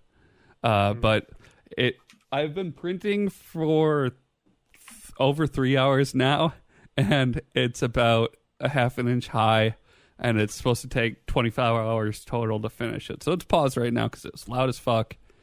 But by tomorrow at some point I should have that, because I did have a lot of trouble. Like, I guess my hands have been kind of jacked up because I've been playing a ton of Beat Saber, and I guess my body's not used to physical movement. So like, because all of my like finger tendons and stuff were sore, like gripping onto those really small controllers were difficult. And I have small hands in general, so I don't know how you like people with normal sized hands do it. Pro controller. I get the purple and orange Joy-Cons. Even just the like basic controller, the separate controller thing, what felt a lot better. So this is just like I want those kind of handles when I have the Joy-Cons connected. Gotcha. Yes. I can get a Pokeball Plus on GameStop for $20. Yeah, they're all over the place. They're easy. They're on sale. And they work as Pokeball Plus, or sorry, they work as Pokemon Go Pluses as well for Pokemon Go. Yeah. So Matt, when you're playing controllers separate, easiest way to do it is I'd say rest your hands like on armrests, and then just let your hands be just loose. Yeah. Easiest way to do it. I'm mostly just playing it with the controllers connected because I like just having the screen right there in front of my face. Yeah, I'll tell you the number one thing that I have done that has made me play the Switch so much more, and it's one of my favorite consoles I've ever owned, is the Satisfy E Zen Grip Pro that I have, which is just like, I think it's probably what you're 3D printing. It's just a little that it slides into, and it gives you those handles. So, because like holding that Switch hurts my hands. Oh, you're talking about for your full system. Yeah, exactly. Yeah, like I need that. Oh, is that what you're building? Is for the whole thing? Yeah. Or it's just two handles that clip onto like the whole thing, and I have like some spray Flex Seal and stuff. So after it's printed, I could probably rubberize it, put a rubberized coat on the outside of it and stuff. I don't have Zen Grip Pro. It's just gonna have be fucking cool. They've just updated it to have better like rubber angles. So John, Dragon Quest Builders is only a sandbox co-op, which I couldn't care less about. We'll play Minecraft if you want to do that. Exactly. Yeah. Oh, speaking of Minecraft, TJ, you have a Java Minecraft? Yes, I do. I'd have to re-download, but yeah. Oh, we are playing some modded Minecraft together. Dude, I can get back into Vivecraft with that. Oh, there you go.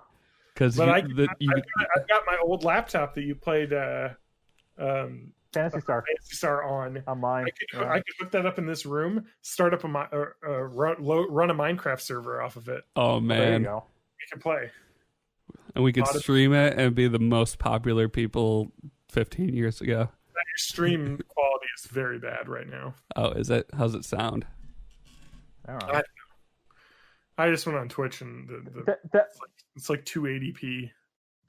John, that might be. It could just be my internet. Yeah, maybe. Possibly. Yeah, I'm running fine. Even if the stream quality is bad, the VOD should be fine for pulling audio. I'm seeing an ad for Fortnite. Did you guys know that's still a game? I did because it's advertised on the Nintendo Store. It's free. You can play it on there. Mm-hmm.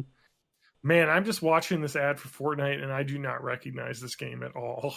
I still play it the regular way, but there are that in maps, in addition to the regular player characters, there are bots that you can fight against that are like part of this like Shadow Legion or whatever. Well, that sounds fun. Yeah.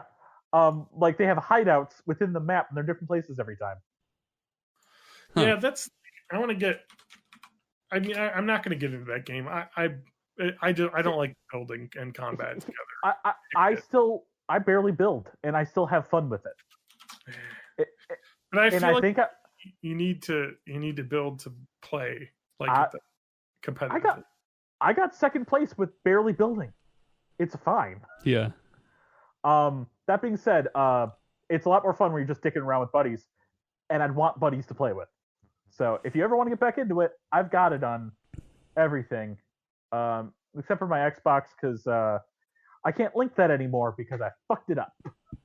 I talked about that before with my Epic Game support, because I wanted Dauntless to be on everything. Or as I call it, Monster Puncher. Monster Puncher. Which I have on my gaming laptop now too. So nice. I want to start getting. I need to get another set of Joy-Cons though. I should have another set. I got a Pro controller and I got that, but we should have a set for everybody. I have 12 Joy-Cons. I know. Why do you have so many Joy-Cons? Well, you have a big family. Colors. Yeah, he just wants to collect all the colors. He wants the Joy-Con rainbow. Pair of gray, pair of blue, pair of blue, pair of red, pair of gray, pair of blue, pair of blue, pair of red, pair of green, pair of yellow. You should just build like a wall mount where you can put all of them on there. Well, I only have the pair of greens here. The rest of them are with my kids. Mm-hmm. I will say the Joy-Con is such a cool controller. Yes, it is. I didn't tell Matt this, and Matt would love hearing this. Hey, Matt, you know the Joy-Cons can sync Bluetooth to your computer? Really? Yeah. Yes. Only individually. Like, they're separate controllers. You can't do it as a single unit. Okay. But that being said, you can still program them in games as long as one player can be controlled with two controllers. That's if you want to do it that way. Yep. And I imagine there's a lot of like custom written software for people that use them to create, like, just to take advantage of the motion sensing to create like a theremin or some other musical shit. I bet I could find some wild shit for that. Oh, you could. Yeah, theremin sounds actually. Theremin people have built in Labo. Oh, really? I swear someone's built a theremin in Nintendo Labo. Nice. At least through the Labo garage, which means you don't actually technically have to build anything. It's just based off of movement. Mm-hmm. I hate Amazon as a website. Yeah, it's horrible. Why are you using it? I can't get anything on it. Like, I'm looking at, like, do I want to get the Joy-Cons? I want to get some Joy-Cons. Like, when you search Joy-Con, like, there's like 8 sponsored third-party ass-looking Joy-Cons. There's over the top, and then I want to get the neon red, neon blue Joy-Cons. Let's see here. They're out of stock. I could pay $125 for them if I wanted. Or I could just go on Best Buy's website and they're just MSRP and shipped to your house. Like, Amazon sucks for finding shit now, which is crazy because Amazon used to be the place where you could find everything, and they had it. Yeah, now it's just the goucher's place. They simultaneously got more and more bloated, while other stores caught up and got better and better. So I don't know. Like, it's just insane. Like, why would anyone buy these off Amazon when there's multiple stores selling these for MSRP? Like, GameStop has them. Like, just whatever. People are dumb. Amazon sucks. Hey, John, I just realized, we're running 3 people on this podcast. Uh-huh. We should have asked Adam. I know we're saving Adam for the 420 cast, but we should have asked Adam. Sometimes I forget that Adam exists. You know what the worst part is, though, about the situation is that to compete with Amazon, Walmart's website is the same. Oh yeah, it's bad. Walmart's even worse. Like, Walmart's website, I want to get some Joy-Cons. Let's look up what I can get from them. Neon red, neon blue. The first thing that they have is $105. Yeah, sold from some third-party distribution center. Like, Walmart's even worse to me because the only reason I'll be on Walmart.com is if I'm looking for stock, like current stock of whatever local store, and I just can never find any of that information. The worst part about this is I'm looking at sellers here that I want, and they have all of them, and then they have $70 for this Joy-Cons at Walmart. Item is only sold at a Walmart store. So they don't even have their own stock for you to buy stuff off of websites. Like, it's fucking dumb. Like, I mean, for all Best Buy is, like, falling off the cultural radar as a place to buy shit, at least when they have shit in stock, you can get it sent to you. I mean, they did close a quarter of their stores, but I guess, but yeah. Like, if I want, like, Switch Joy-Con, like, I'm going on Best Buy's website. They don't have everything in stock, but they've got the neon red, neon blue. Add to cart. Yeah. Pick up. Order now, and it'll be store pickup only. They want me to show up. They want you to get their COVIDs. But they do have it in stock. Well, they do the door pickup. Yeah, they're pretty good about it. I'm not going to do that. I want it delivered. Wow, I guess this is the only way I'm going to get it, though. Because nowhere else has it. I think GameStop is only doing store pickup as well. What about Target? Target. Thank you, Matt. Probably not. Because everyone just fucking scoured these and are scalping them on Amazon. Check it. If they do, let me know, and we'll talk off the podcast. Oh, they actually do have Joy-Cons. Ship to store. No, deliver. Ship it. Done. Don't do it. Just keep it in your cart right now. No, don't do it. Keep it in your cart right now. We'll talk later. But what if it's gone? Wouldn't you want to save like $12? Nah, John's rich. Didn't you hear that all that shit about him being employed and stuff. Definitely not rich, but I mean, I would save $12, but do I want to wait, why is Fire Emblem 3 Heroes still in my cart? 3 Houses. I still haven't played it yet. Well, I played a little bit of it. Borrowed it from the library. I went into quantity 1. All right, we'll talk afterwards. All right. Okay. I don't You get guys it. know what time it is? Yeah, it's time to talk about Bite Book Club. All right. Cool. It's actually a weird color. It's the neon blue and neon yellow set. No, that's not neon blue. That is dark blue. Well, whatever. Dark blue, neon yellow. I don't care. Dark blue and neon yellow. It's pretty cool. Yeah. Yeah, it looks cool. Like I like the neon yellow a lot. Yeah. Well, they have the red and blue in stock as well. Hold them both in your cart. Fuck. That we need to get started. So. Okay. So let's talk about the episode. I'm gonna blame Matt, but John doesn't know. I also didn't at that time watch that episode. We're gonna start with episode 15. I didn't either. Wait, what is this called? Avatar: The Last Airbender Wikia? I usually just I don't know. Yeah, you look it up and I'll just free flow it.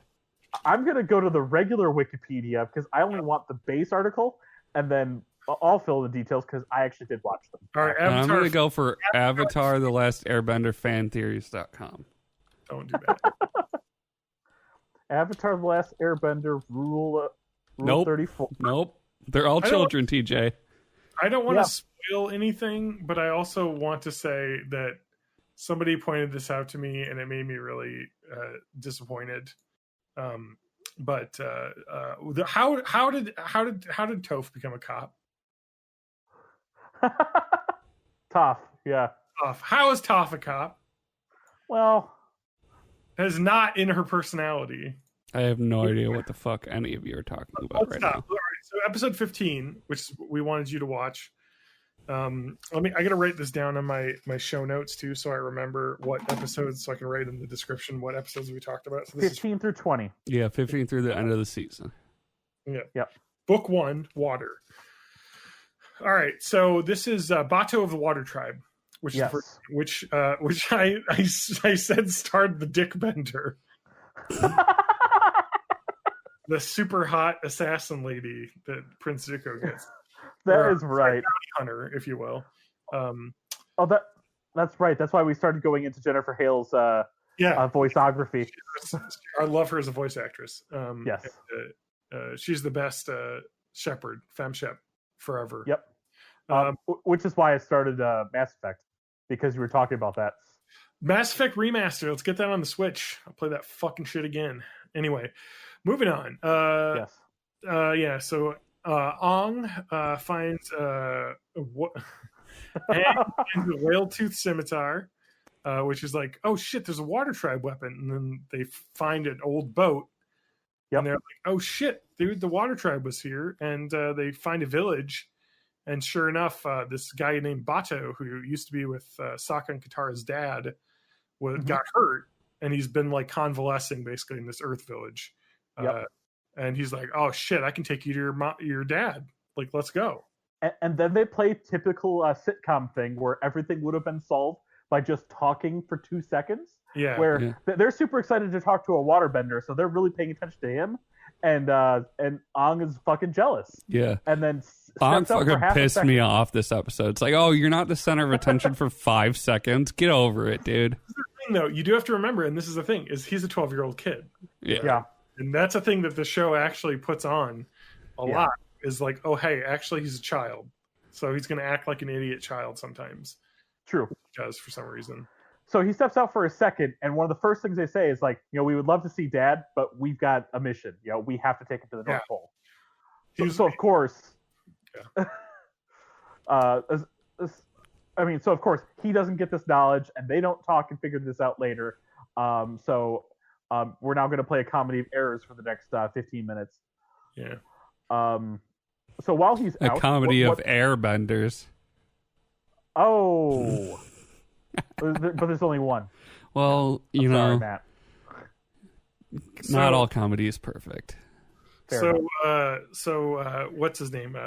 Prince Zuko is on their trail, following the scent and everything, but he finds a literally. Yeah, literally. Well, he will be later, but they're following that, and I don't know, they're like a bar or something, basically, and then he sees this. No, she jumps on his ship. Yeah, he's got a stowaway. Oh, you're right, because there's a stowaway, but then and she gets him, but then they meet later in a bar. Correct. Like, you can find people, huh? So I'm going to give you Katara's necklace that I still have, and you can track that, and he's going to pay her well. And so then they jump on her like mole anteater. Yeah, its nose had like those flanges that naked mole rats have, and I fucking love that. Mm-hmm. And so it was like, follow, and then they also had a tongue that could like poison. Yeah, it would like paralyze you. Yeah. And so they're off on their search, and then basically Sokka's like, hey, or the Bato's like, hey, Sokka, you're supposed to, like, when you're 14, do a trial of like manliness, and that's like go out and dodge icebergs, basically, to show you're like a good waterbender or water tribe member. And so, well, you're old enough now, you should have done this, but there wasn't anyone down there because they all left for war. And so he gets to do that, and he's kind of a badass. He shows his leadership skills, basically, of getting Katara and Aang to help him navigate some tricky waters, basically, that he normally couldn't. So he's, shows that, hey, you're actually, definitely a great water tribe member. So that's kind of a cool thing, because Sokka gets pooped on a lot in the show, but it's always the jokes, and he always gets crap thrown on him or whatever bad stuff happens. But he's actually like a good guy, you know what I mean? Like, he's actually competent, but he just is the butt of a lot of jokes. And so then June, I guess is her name, shows up, and they track him to the abbey where Bato is healing, basically, and then they get into a big fight.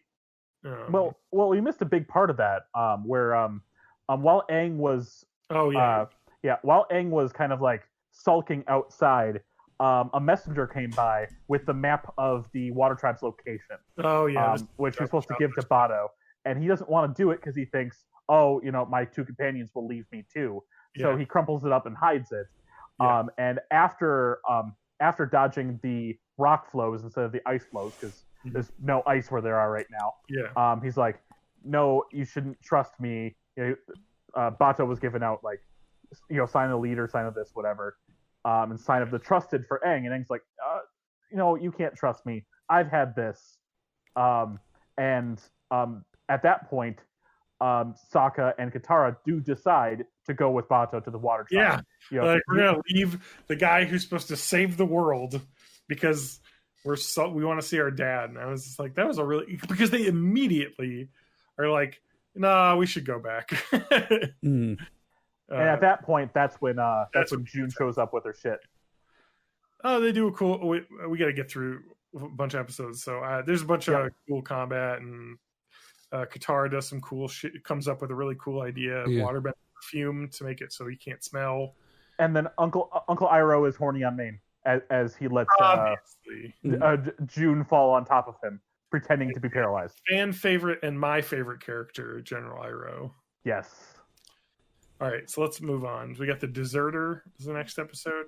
Yep. It's about deserts.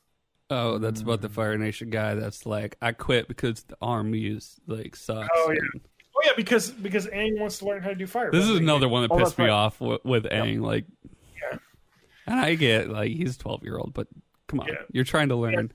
So Aang is like, I need to learn firebending. This is my only chance, because like all the firebending masters basically won't want to talk to me because they're underneath the control of the government. And so he goes to Zhang and he's like, teach me how to be a firebender. He's like, he's just a fucking Yoda. I can't train you yet. You're too, it's just not going to work. And then Avatar Roku like shows up in a vision and is like, hey, fucking teach this kid how to be a firebender. He's the Avatar. And he's like, oh, okay, I'll teach you. But then, like, he's teaching him basics, and Aang's like, I want to do fireballs and do cool shit. Well, and I found it really interesting, like, his whole thing was, like, if the water gets out of control, it just kind of dissipates. If air gets out of control, it just kind of dissipates. If fire gets out of control, it fucks everything. So it's like to rock in that way. Because if you're throwing boulders around and one of those gets off, you'd hurt somebody. Yep. You're throwing fire around that gets off, you can burn somebody really badly, aka Prince Zuko. And also, it could just like start a giant forest fire that gets away from you and propagates on its own. Yeah, or Katara could get burned. Yep, Aang fucks around, burns Katara. Katara gets mad. He's like, "Hey, you're so dumb. I bet you think, I don't know. But then everyone's like, burn. That's where I was going with that. Katara finds out that she's naturally good at using her water bending for healing, and is able to heal her wounds. And then he ends up Aang ends up finding Admiral Zhao, and ends up getting a big fight with him. Who's realizing like a way better firebender than Aang is at this point. You know, he's a pro. But Zhao is very wild with his fire. He's got no control. Yep. And that's what Zhang had taught him is the important thing. And it was actually a really cool moment because it shows like just the kind of cool like how smart Aang can be. Basically, like, as a child, he's like, oh hey, this guy's just brass. So you have like a guy with like you're fighting a guy with like a flamethrower. And you're just like, well, rather than just fighting him here on the beach, let's just fight on his ships. And he's just going to burn them down. Yeah. Yep. Go and we'll just run away and he won't be able to follow us because he's an idiot. Because all he wants to do is fight and he isn't thinking. And so you can win by thinking, which I thought was pretty cool. Yep. All right. So not much else happened in that episode, but nope. Very, very, very cool episode. We got next is the BK Kids Club episode. Yes. That is a throwback. That's a throwback to that. But no, actually, I want to applaud not Disney, but Nickelodeon for including representation of disabilities and stuff in their children's show. I mean, that's really cool. So they go to the Northern Air Temple, and Aang becomes a baby again and pouts a lot. But well, it's a little bit more justified because. Yeah, I mean, he was gone for 100 years. These people have moved into a sacred temple, and they've been trying to keep it up, but then they're also like modernizing it some, and he's like, they're destroying shit, Yeah. But he's you meet like Teo, how it's pronounced. But anyway, this kid, let's say Teo, who's flying around on a glider, and it's basically these Earth village people made it up to this Northern Air Temple and found it as a safe place away from the Fire Nation who's all around because A, it's remote, and B, they got this guy who's their leader who's like this crazy inventor. Yeah, he's like a real Da Vinci. Yeah, coming up with these cool flying contraptions. They got like air vents that he's like built like steam vents to shoot hot air around so they can catch like hot air, airfoils to get up higher. Basically, they can fly like free. And you have this kid who's disabled, as a child, who's basically just an ace pilot, basically. And Aang starts off pouty. He's like, "Oh, these guys aren't real airbenders." He thought they were airbenders at first because he saw them flying around. And he was like, "Oh my god, airbenders exist!" But then it's just a bunch of people using machines to. And Sokka finds his foil because old adventure guy Sokka's big into science. And they're both in the bad jokes. Yeah. It's the absolute best. Sokka wants to help the science guy because he's just, is way into it. And they have a fun little, time together. And then Aang's like getting mad, but then he eventually gets won over by Teo, where he's just like, "Hey, Aang, not everything's been destroyed here." And he shows him some old parts of the air temple that haven't been untouched, and like the sanctuary that you need to have airbending to open. And Aang's like, "Well, I'm going to leave it closed because I don't want you guys to get in there." But then, like, I don't remember exactly why he turned on him. Well, this is, he looks out there. He's like, they do have the airbending spirit, as he calls it. Yeah. They definitely have the spirit of what airbenders were. It's like, cool, you guys can stay here. Hey, I'm actually going to bring you into the room. Let me show you the sanctuary. And when he opens it up, what the fuck happens? They find a bunch of Fire Nation weapons in there. Turns out the inventor has been recruited by the Fire Nation to make weapons for them in exchange for leaving them alone. Yeah, it's like when you open up the wrong room at NASA in the 60s and there's just a bunch of old Nazi rockets in there. Yeah. I actually like, too, that Sokka accidentally invents adding sulfur odor to natural gas so that you can detect it. Like a rotten egg or whatever, or a rotten hard-boiled egg into bunch of... Oh, yeah, he just dropped it on the ground. They couldn't find it. Yeah, they could tell with the smell, but they were like, oh, shit. We can mix and that's what they do with actual natural gas now. Is why you can detect a leak because it has an odor. Because naturally it's odorless. So that's cool. And then so he's like, well, I have to keep making weapons for the Fire Nation, or else they'll destroy this. All the people that live here. I was just following orders. Whatnot, whatever. But there's children, women and children there. He's like, and so then Aang's like, no. We'll help you fight back. And so then another convenient story plot thing is that it just so happens the Fire Nation people show up that day to be like, let's get some weaponry. And it's like, okay, well, this would be like months probably. But anyway, they're like, no. And then like they immediately invade as well. Like it just seemed like, I don't know. The timeline was very squashed. Yeah, there was some time compression.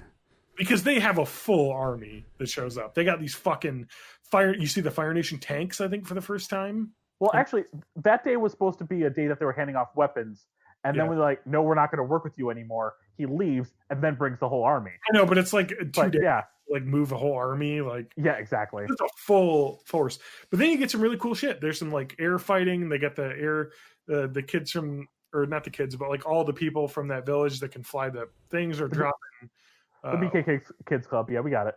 Yeah, dropping bombs on the Airbender. Slime bomb stuff. Katara. Oh no, I was gonna say Katara learns that the like auto balancing gyro and that fire tanks is powered by a little water bubble, so she can use that to fuck shit up. Yeah. Basically, she's like, oh hey, I can actually just make these tanks like broken. If I can get near them. So that's pretty cool. Yeah, that's the thing you start to learn in this is that, and it's kind of one of the things that I think makes the show pretty strong, is that Katara kicks ass. Yeah, she's very talented. Not just Aang, being talented, which you kind of see a little bit where it's like she's learning waterbending. Aang's already surpassing her, but it's like actually she kicks ass. Yeah, and that's going to change pretty soon as we get into 19 and 20. Yeah, we'll see more of that. But anyway, they successfully throw the Fire Nation people off, and including with the war balloon. Yes, and then they blow up an explosion to stop the invaders from coming, and that basically makes it even more difficult to attack. I think because they can't get up as well now or something. So it's like safe for future, or supposedly. I don't know why they leave, because it's like I would assume they would attack again. But I think most of the mountain path got exploded. So yeah, I think that's what they said. It would be too difficult and not worth it. Good thing the Fire Nation doesn't know how to fly.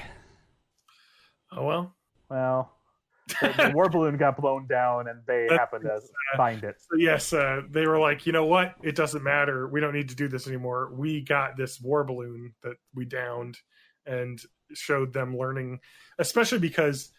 Hey, what do you need to run an air balloon? You need a big jet of fire to heat the air in the air balloon. But they're like, oh, the engine makes it bulky. Well, guess what? When you got a guy that can just do it and control it. Yeah. And they kicked the engine off to ignite the giant explosion. So it was just like dead in the water. Unless if you happen to be a magic fireman. Yeah.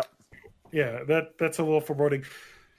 Fire Nation is very technologically advanced as well, we see. So, pretty kick-ass. Let's get to the next episode. All right, we got 3 episodes at the Northern Water Tribe here. This is the 3-episode. I call it the 3-part finale, basically. Mm-hmm. Yep. Even though technically it's just a 2-part finale. Yeah. So these all kind of blend together for me. Because they all over like maybe a week. I'm going to give you this entire Sokka arc other than the end. Sokka's horny on Princess. She's horny on him, but she really can't. And it works because she's already engaged at that point, and that's why she really can't. But we'll find out why. just ends up working out. I was like, I couldn't remember how good this was. Yeah. I remember it being good, and I was like, "Oh yeah, this is fucking good!" Like just the ending of everything, and the spirit world. But let's go through the storyline. So 18, Waterbending Master season episode. Yeah, this is episode 18, right? Yep. Yeah. So the whole season, they're like, we got to get to the northern water tribe because they got a waterbending master who can teach Aang how to be a master waterbender. Mm-hmm. And so they finally get there basically, and they show up, and it's really cool. It's very like just it's much bigger than the southern villages. Yeah, exactly. It's like a metropolis. I mean, they built all these buildings out of ice basically because they can just like how the Earth Kingdom can build lots of villages out of earth, they can build everything out of ice. It's super well protected because they got all these big, you can only get to it by boat. They got these huge walls of ice that they can like maintain to keep intruders from getting in. They actually use their waterbending to open up like the ice to let ships in. So it's really cool. Yeah. So they show up. They're kind of greeted as a like a good, like they have a feast when they show up. They're like, "Hey, you're here," and like you said, Sokka sits next to a very pretty princess. A pretty princess. They have some really funny conversations. Oh yeah. Would you like to go do some activities with me? And he like doesn't know what you can even do up there, and she's like, "Yeah, I'd like to do some activities." So it's really cute. He has kind of a nice relationship there. But meanwhile, what's happening is Admiral Zhao is like, "We're doing it.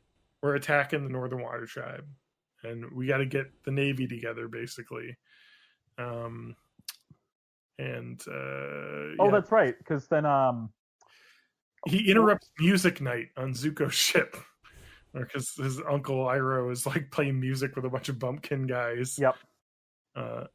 But he shows up and he's like, "I'm taking over your ship for this invasion." And then he sees the two swords. Oh, the crew too. Yeah. Mm-hmm. Yeah. He sees the two swords and he's like, "This guy is obviously the Blue Spirit who attacked in the Escape of the Avatar." I like how he doesn't like, it isn't like a, "Oh, that's weird," but he makes a connection immediately. He's like, yeah, exactly. Yeah. So what does he do? After he takes the ship and Iroh, he sends the pirates to actually assassinate pirates Zuko. a while ago that I thought we would never see again. Yeah. Yep. No, he hires them to kill Zuko, basically blow up his little like skiff or whatever they put him on. Oh, that's right. Yeah. Because he's on like a separate ship. Yeah. Like a smaller ship. And then Iroh. And they're semi-successful. Yeah. They blow up the ship, and he was there. Explode. He's like, yeah, "Oh, explodes. I can't remember what happened, but like he heard something or something, and he knew something was up. Yeah, he went up to the bridge of the ship, and he saw the bird. And he saw the little bird, and he was like, "Oh, it's the pirates!" And so he jumps out the window as the explosion happens. Mm-hmm. Yeah, he gets banged up pretty good. He's like all beat looking, but he escapes. And then Katara is excited to learn how to be. Aang talks to the tribe leader. He's like, "I got to learn waterbending." He's like, "Cool, you're gonna learn it with this master." He's like, "Is it okay if I bring my friend?" So the next day, he brings his friend being Katara, because Katara wants to master waterbending, and he's like, "We don't teach girls. Girls can only learn healing. Girls learn water healing." Yeah. They can't fight, but they have a fucking badass battle with what Katara actually knows with waterbending. Yeah. I don't think she doesn't knock him down, even though she says it. I think that's next episode. No, I think it's this one, isn't it? Oh, no, you're right. It is this episode. But I wanted to talk about the other thing, though, because when she goes water bending to learn how to heal, she got that necklace back after the Dick Bender lady. Oh, that's right. Right. So she got, and the lady there recognizes her necklace as a betrothal necklace. She's like, "Oh, hey, you're getting married. Like, who are you getting married?" She's like, "Oh, it's not. It's my grandmother." She's like, "Oh, that's a Northern Water Tribe necklace." So her grandmother left the Northern Water Tribe and went south, and so that was That's a storyline point that will come up later. Well, actually, in this episode, this is why. We could just resolve that right now. Yeah. So after the baddest fight. Oh, sorry. Go ahead. You. Anyway. What? So no, but because Sokka also sees that Yue has a necklace as well. Yes, Yue is Japanese for Moon, I think. Yeah.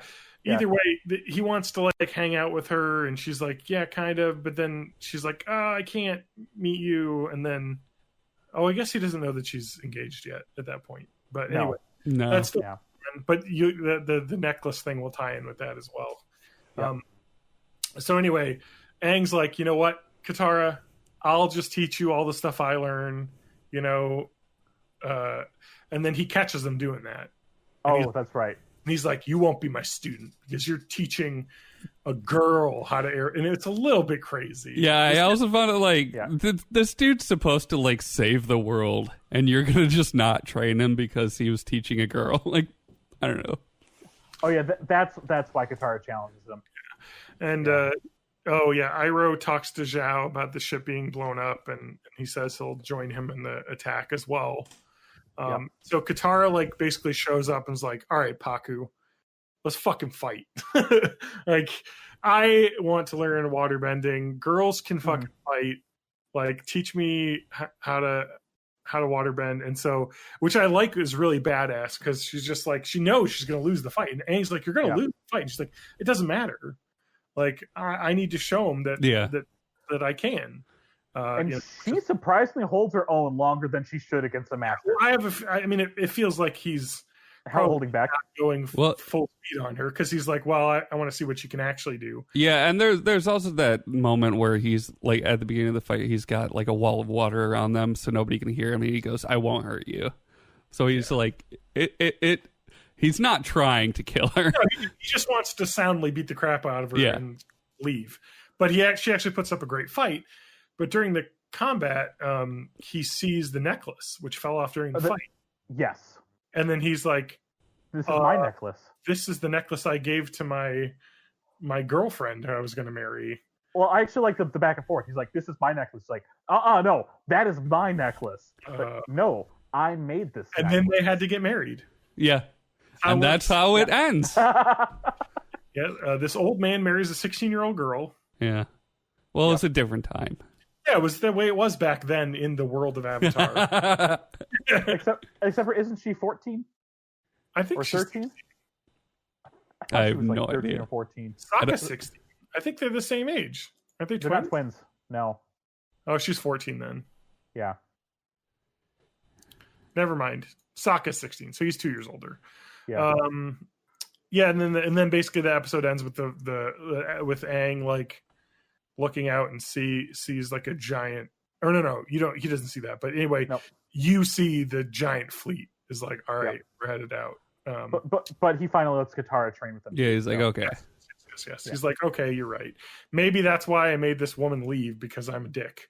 Yeah. So maybe I should be a dick, because obviously women can be awesome waterbenders as well. So we saw that. Katara's beating the crap out of someone at the start of the episode. On the next episode, So the Night King finally gets to whatever that. Yeah, right. Start of episode 19. Katara is fucking mastering this faster than Aang. Oh, I know. Because Aang can't pick this shit up. I mean, while yes, he's naturally talented, he's not pulling technique like Katara can. Yeah. Katara's been practicing it her whole childhood, basically, even though she wasn't being taught by anyone. But yeah, she's beating the shit out of every other trainee. Yeah. Basically, Sokka takes Yue on a whole new world flight on the back of Appa. A whole new world. Yep. And they're gonna kiss, and then they don't, basically. Because then later, that's it. They see a bunch of ash in the sky, and they're like, "What's going on?" And then they see a huge cloud of fire on the horizon, and it's the Fire Nation fleet, basically. Well, I think they see the first ship, because I know when Aang goes to fight it, He beats the one. They send like a few ships out to start like softening up the wall, and they're shooting like big fire bombs at the wall. Basically, you hear about Iroh's. This Iroh's like, hey man, dude, no one's ever successfully, this is a fortress that's like impenetrable. No one's ever held them off because basically when night comes, and this is kind of where you learn waterbending power comes from the moon. And so when it's night, waterbending becomes super powerful. So he's like, you can't let this combat continue into the night because you'll get destroyed. And and Zhao's like, this isn't going to be like Ba Sing Se. Now he says that, but he still heeds Iroh's words the first night. Correct. But he's like, but he does mention that's not going to be a problem soon. Yeah. So he does lead into this. Yeah. So Aang flies around and blows up a bunch of ships, but then looks off and sees like, oh, that's like 5 out of 500. Yes. So this is not going to be possible. He's basically like hopeless. And so all of the warriors get together.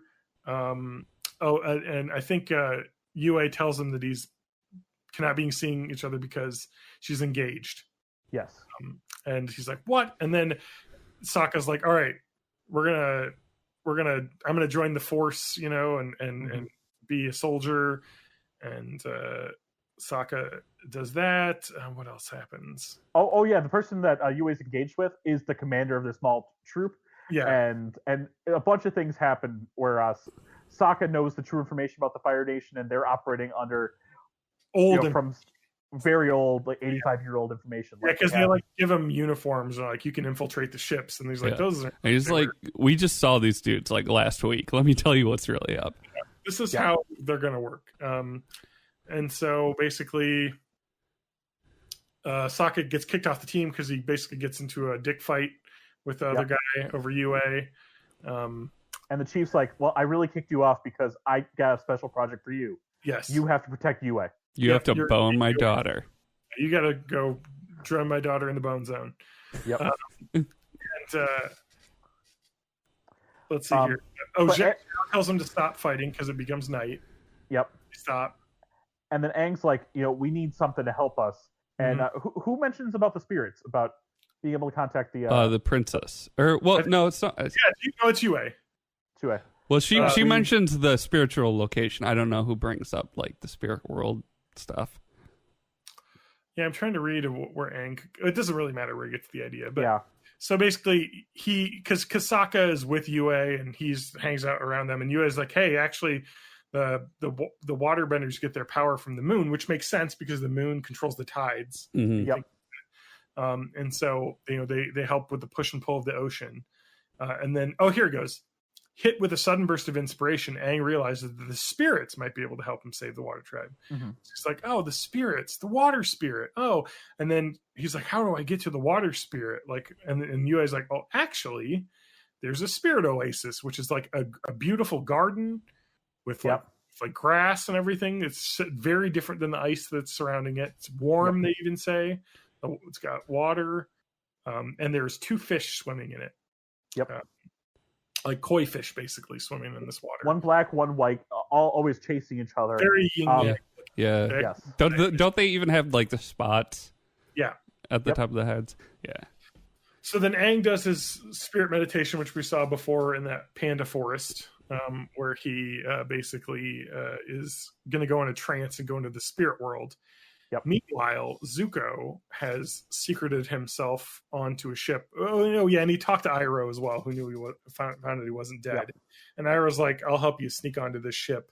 And he just basically pretends to be a Fire Nation soldier and just jumps out and infiltrates the Ice Kingdom. We find out that's the actual reason why Iroh gave Zhao, like saying, hey, you need to stop at night. It wasn't just because the force is going to be decimated because waterbending is more powerful. It's also he wanted to get Zuko out there. Zuko a chance to slip in at night. Yep. And, Zuko actually is pretty badass. He like fucking finds the like the hole in the ice that the little seals use to get in, and he finds a way basically to sneak into the Water Kingdom through a series of extremely long and I got to imagine freezingly cold. I think Iroh tells him he needs to use his like inner the dragon's breath. War, yeah, something like that. Yeah. So he like keeps himself warm and is able. And then, so I guess if you're a firebender, you don't have to worry about getting cold in the winter because you can just keep yourself warm. Yeah, I imagine that runs out eventually. Yeah, if you do it too long. But so yeah. basically another timing thing. As Aang shows up into the spirit world, Zuko shows up immediately and is like, let me take Aang now that he's incapacitated. Exactly. Which means that when he comes back, he won't be able to find his body. So basically, him and Katara have a huge fight, and she's actually beating him because it's nighttime, and so she has a lot of power. But then it's daybreak, basically. Yeah. And Zuko fights her off and runs off with Aang's body. And we know from the spirit world, the only way Aang can get back is when he finds his body. Basically, he has to go back to where he came in, and that actually runs through with all of the spirit world stuff, including the stuff in the sequel series. Yep, from Korra, it's the same kind of rules. Well, there's kind of like two planes to the spirit world because he separates the spirit from body, but he's still in the physical world. But then he ends up in this world that looks completely different. That's him being in the spirit world, but he can come back to his spirit can come back to the real world, but he needs to find his body in the real world to get back. Yeah, he can't interact with anything. Correct. The show is so good. This episode is so good, and this is like why the show is so good. Yeah. So can we talk about the spirit world a little bit, because I want to talk about my favorite character. Yeah. So the spirit world is. So we'll just say what's happening for Aang. That's episode 20, so we're gonna get right there. Oh, anyway, is that is on the okay? Yeah. We're done with the episode. Like it. Yep. It ends with Aang being kidnapped, basically, and daybreak happening and the invasion continuing. So then we have like 4 threads to finish in episode 20. There's so much going on in this episode. Yep. Zuko is basically running off. He just basically goes north with Aang. Yeah, it was off into a blizzard. Yeah, like okay, dude. Like okay, but anyway, so then there's so much of a blizzard he has to stop, and they're in the cave. Meanwhile, Aang is in spirit world, and he talks to Roku in the spirit world. He's like, "Hey, the water tribe's under attack. I need to find the moon and ocean spirits." And then Roku's like, "Oh, they're not in the spirit world anymore. They crossed over into the mortal world at the beginning of time. And there's only one spirit I know of old enough to be able to help you locate them, and that's Ko. Yep.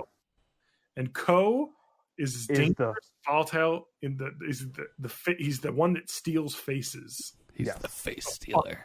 Cool, dude. The spirit world shit is my favorite. Yeah. So he's like, okay, you gotta go find Ko. But when you talk to Ko, you cannot show any emotion on your face, because if you show emotion, he'll steal your face. And so Aang has to be very like calm. So like, and Ko's this fucking terrifying arachnid like thing on a scorpion tail, basically. And he has a face area that keeps changing between all the faces he's stolen. He basically looks like a centipede, but with a face that changes to every person. I think animal faces even. He like turns into any like. Yeah. So, and because he needs you to show emotion to steal, he's like trying to jump scare you the whole time he's talking to you. And Aang being a monk as a child really helped him out at this moment. Yeah. Because he does break in a couple spots, but it's in spots where he's turned away, and right when Face Stealer jumps right back, he's immediately stoic. Just boom. Yeah, he does a great job.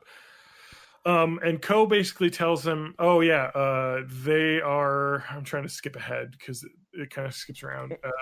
They're in the mortal world, always pushing and pulling on each other in a constant loop. He's like, fuck, the koi fish. Yeah, and he remembers the koi fish. It comes to his mind. He's like, oh yeah, because that was a special magical place. And they're in perfect harmony, like yin and yang. That was where the connection.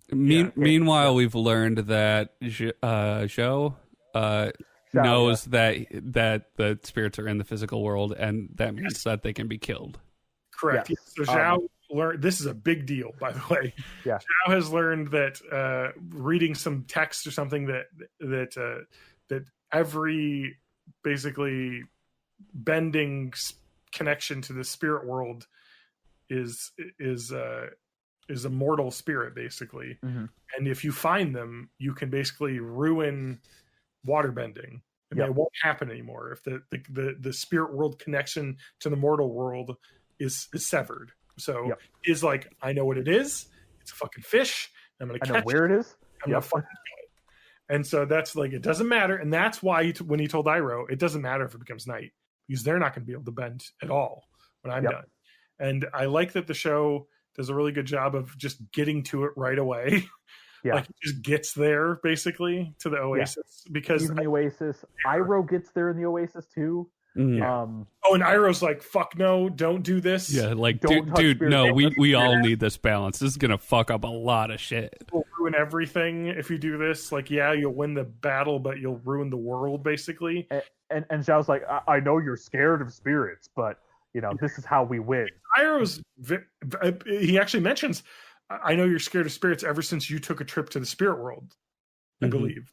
Oh, that's right. Yeah. So there's a hint that Iroh has been to the spirit world. I don't remember how that comes up again, but anyway, basically Sokka, Katara, and Yue find Zuko and Aang, and they're basically like frozen to death because it's nighttime, and Katara just immediately kicks his ass again. Yeah. And Aang joins his spirit then, because I think he follows. I don't remember exactly how he gets back, and then he sees like a flare, and it's just like, oh, there's my body. So I guess it's not that hard to find. Yeah. Well, anyway, he finds his body, and then they fight, and then Aang's like, you know what, we got to take Zuko. We can't let him freeze to death, because Aang's just that guy. He's too nice. Zhao takes the koi pond and basically just blasts it with a fireball. Yeah. Basically. And then fish in a bag, he's like, boom. And then the moon turns red, and you see all the waterbenders who are like holding stuff off, just they can't do anything anymore. It's like, it's over. Waterbending in the entire planet is done at this moment. And this this battle becomes a fucking massacre for a little bit. Yes. I mean, we never see people die, but people are dying. Yeah.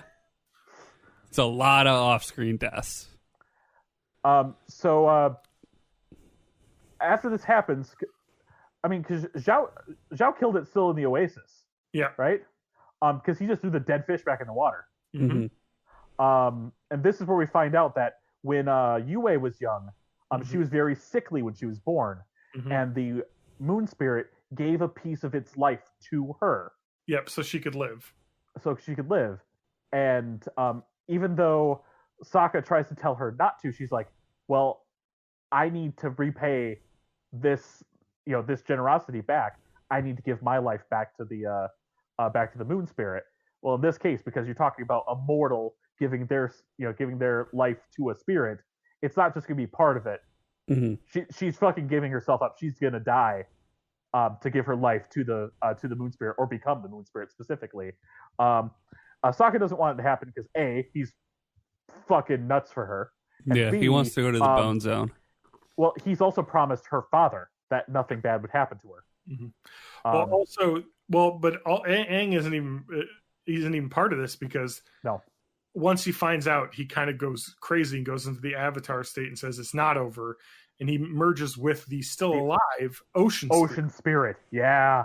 I couldn't remember if that happened before or after. And he just it becomes like a kaiju movie for a little while. Yes. Water monster and just starts destroying everything. Man, we needed Ewan for this, because Ewan's our kaiju guy. Yeah. It's exactly what Iroh said would happen. Like, you do this, it's going to come at you tenfold back. And so everyone's kind of given up trying to save the fish, but then Iroh's like, hey, you've been touched by the moon spirit. Oh, that's right. He could tell. Yep. And Sokka's like, no, you can't do this. And she says, I have to do this. And they kiss basically one last time. Well, it's after she becomes the moon spirit, and in her kind of, it's as she's dying, she kisses him. Well, no, she's in her ethereal form. Yeah, she's like a ghost. Yeah, it's a ghost. She basically becomes the moon. Yes. Is what happens. Mm-hmm. And then the waterbenders are back. It's nighttime, and they have Aang's giant ocean spirit kicking ass. And so they just basically start destroying everyone that's left. Yeah. Meanwhile, Zuko and Zhao get into a duel, and he's like, "Dude, just give up. I don't want to kill you. Come on, man." Yeah. And then I believe, Zhao gets pulled into the ocean by the water spirit. Yep. As well. I think it's the last time you see him too in this season, this episode. I will miss his mutton chops. Yeah. I don't really remember if he comes back. We'll find out. It's been a while since I've seen it. Yeah, it's been a while. And so then, Zuko and Iroh get away. The rest of the ships are just like, we gotta get the fuck out of here because this ocean spirit is destroying everything. And then Paku says, I gotta go to the Southern Water Tribe. So, because I should have gone when I was younger with my fiance, basically. And there's obviously, because of Katara, plenty of Southern Waterbenders that need a master to teach them. And just to rebuild the villages too. Yeah. And so Katara's like, well, who's gonna teach him to be a master waterbender? He needs a master. And then he's like, you're Master Katara because you're such a good waterbender. And so basically she's So Aang's not done learning waterbending, although most of it happens off camera as we get into the next season. But Katara is his master as they move on, as they fly off into the moon set. Is it still nighttime when they leave? I think the sun's about to rise. Whatever. Towards the ocean and moon beyond, they fly off. And it really does. I mean, at that moment too, like when she gives her life, it's just like, that's such a good moment in the show, because you're like, oh, but she has to, and she cares about her people. Well, and the parents talk about this too, is that they were told that when she gives the life, that she was probably going to have to give it back at some point. Yeah, that's right. They knew it, basically. It was destined to happen. And so they're sad, but then you shouldn't also be sad because she's now part of the spirit, part of the moon. Like, she'll always be there. So that's kind of cool. But then we see a couple other things. Zuko is basically... Zuko is just like, I'm tired. He passes out on their boat. He's like, should we follow the Avatar? He's like, tired. No, I need a break. This is ridiculous. But then we see Fire Lord Ozai basically finds out the knowledge that Iroh is basically a traitor because he was, opposing the Admiral Zhao during that fight. And he let the Avatar go. And then Zuko's failure to capture the Avatar, he said, there's a special task I have for you. And we see Azula, who is Prince Zuko's sister. Yeah, and when they're in that cave at there's a moment with the unconscious Aang and Zuko where he's like, "You're just like my sister. Everything always came easy to you." So she's like a firebending prodigy, basically. Yes. I can't wait till we can talk about Azula because I know. I'm excited for the next season. I mean, everything from beginning of Azula to end of Azula is fucking awesome. So it's gonna be a great 2 seasons. Yeah, we didn't have any Katara simping going on. No, not these 6 episodes. No, they got that all out of the way. I'm assuming it comes back at some point. It was only Sokka simping. Yeah.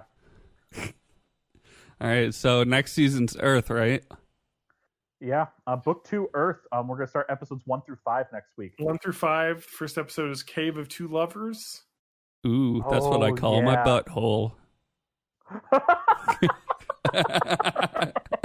It's the secret tunnel. Yeah, secret tunnel.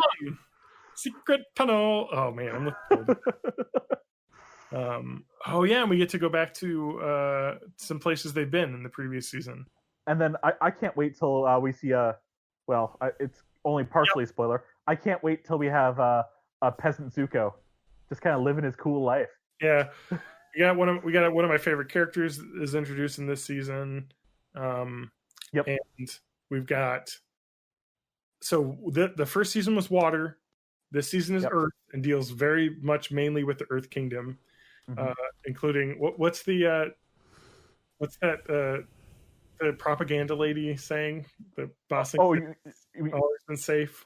There's no war in Ba Sing Se. There's no war in Ba Sing Se. Yeah, there's some cool shit with Judy. that. Yeah. There's some. You're not the Judy that was with us yesterday. Stuff in the new season. But yeah, you get to learn a lot more about the Earth Kingdom, which is really cool because that's kind of where this war has been happening for the last 100 years, pretty much exclusively. Oh, we get to meet our first animal that's not an animal hybrid too. He's got a bear. Oh, is it like a bear penguin? I think like a bear goat or something like that. No, it's just a bear. Okay. That's the conversation they have. Yeah, that's funny. Like a platypus bear? There's some cool stuff coming up in this next season. And then the final season is fire. Yep. And there's no air season. Because he already knows it. There's a book. There's comic books. No, there is an air season. That's the first season of Korra. Oh, it is. Yeah, you're right. Oh, there's seasons of Korra as well, aren't there? Yeah, it's well, there are 13 episodes, so 12, sure. 14, 13, 13. But it's air, spirit, and then two other things. I don't remember what they're called. Heart and fire. And Go Planet. Earth, fire, wind, water. I love heart. Yep, Zelda Williams is, I think, the season 3 antagonist too. That's my favorite Nintendo game. Well, she's named after the Nintendo game. Oh, that's Robin Williams' daughter, right? Yes. It is. Oh, yeah. And I remember also hearing about her being named after Zelda. Korra is a waterbender because the cycle goes air, water, earth, fire. Correct? Yep. Yeah, because earth was fire before. And so you get to see the main character of the next book is waterfire. Yeah, I'm just looking at what the books are called. There's air, spirits, change, and then balance, which is the final, which is what the Avatar is supposed to be. Okay. And there's a big time jump that happens during that series too. I am gonna say though, there's also a lot of simping in that series too. A lot of simping. There is a lot of relationship stuff in that show. Because everyone's like 17 to 23. Yeah, they're all like teens. They're all horned up and shit. Teens. All right. I'd fuck them all. All right.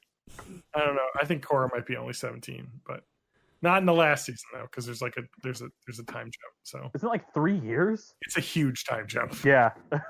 There is a huge time jump in that show that I don't want to spoil. Anyway, let's end the episode. Yep.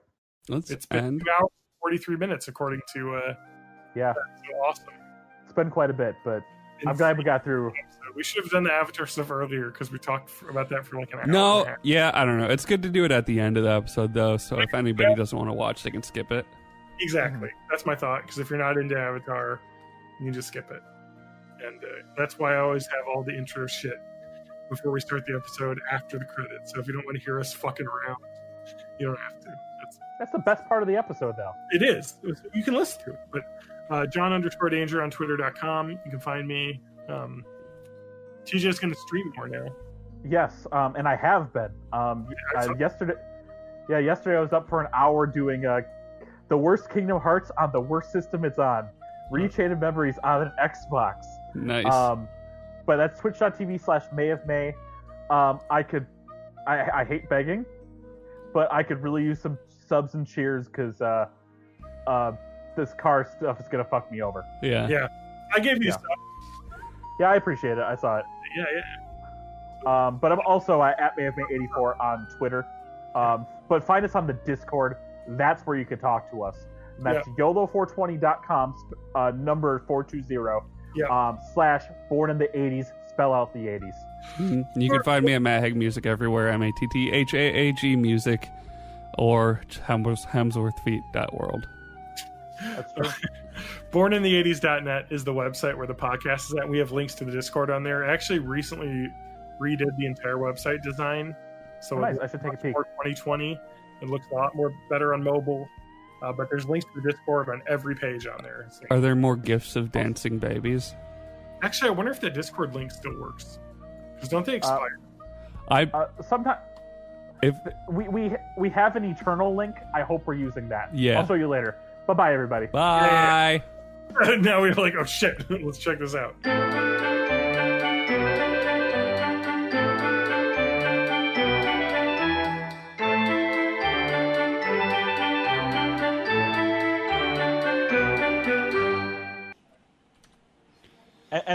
And for audio listeners that are hearing this after the show, John's losing the fight. It's also an imaginary fight. Yeah, I know. All right, let me turn on the sound a little bit. Yeah. Matt, can you talk a little bit? Hey, it's your boy, Matt. My name is Matt, and I like to say I'm here to rap in a wholesome way. It sounds like we're about equal in volume. I don't know about John yet. Okay. We'll double check, but John and I should already be balanced out from like all the other times. I mean, it's close. John, you wanna listen? I was doing some listening, but you have better headphones, and I just want to make sure we're TJ said it sounds good, and if you think it's not good, you're wrong, and he hates you. Okay, first off, Matt, you sound way louder than TJ in my ears right now. Yeah, I boosted TJ to like 140, well, I don't know, 150% or something. You could do that in Discord too. Right-click me and... Oh, you're right, I could. Boost me to 150. Yeah, let's see, what do I have him at? I think I got you guys boosted to 200. I have TJ at 140, yeah. Wait, how do I do that then? Let me go to Discord. Right-click the pictures. Yeah, I get it. All right, so the right click, it's this one, John. All right, TJ, can you talk again? Yeah, I'm speaking and I'm reading the back. You're still way quieter than Matt. 1B2 B0. Just quiet. Fuck you. All right. Hey, I gotta listen to levels. So this is John talking, and then Matt, and then TJ. Oh, hey, my name's Matt, and I like the podcast. Hey, this is TJ, and my lighting source is just a lamp. All right, let me listen again, and then go back to Matt, and then TJ. Oh, hey, how's it going? Matt, you need to give me your username for that so we can play together. Okay. Matt, are you playing... What? He's playing on your Mario Switch? World. What? Switch. On my what? I don't know. Not much, Judy Cass. Where the fuck is my in the Switch? chat? Judy Cass. We're about to start recording a podcast. Who's also in our Discord. Yeah. Matt, get rid of the motherfucking... My God, my beard is insane. Also, I'm so blown out on my... Yeah, your exposure's fucking weird today. I don't know what's up with that. Is that better? Well, I'm really balanced because of... I don't know how to adjust... Oh, now it does look better now. The camera was... It fixes with a lamp. Yeah. That's what I did. I don't know. Well... I'm not going to update it because I don't really care that much. John, you're going to need like a soft fill light. I have a soft light. I'm very yellow. I'm very I'm warm. It's a warm space. Yeah. And it's literally hot in this fucking room after we get going because I get heated. You do. All right, we ready? Oh, no. Adobe changed their startup screens and they look fucking terrible. Wait, this is $3.97, right? I don't hope know. so. Probably. Yeah. Thanks for the sub. Thanks for the sub. Yeah, thanks for the sub. as is stated in the lower bar, subs get Spanky's snap, so you're gonna have to hound him on Discord for that.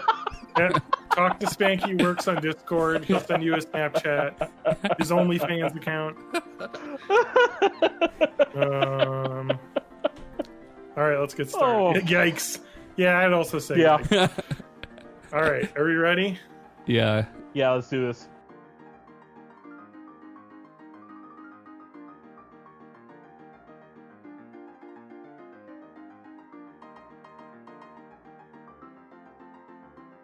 Welcome to Born in the 80s, episode 397. I am your host, as always, joined by my co-host, Matt, Elite Gamer Hag.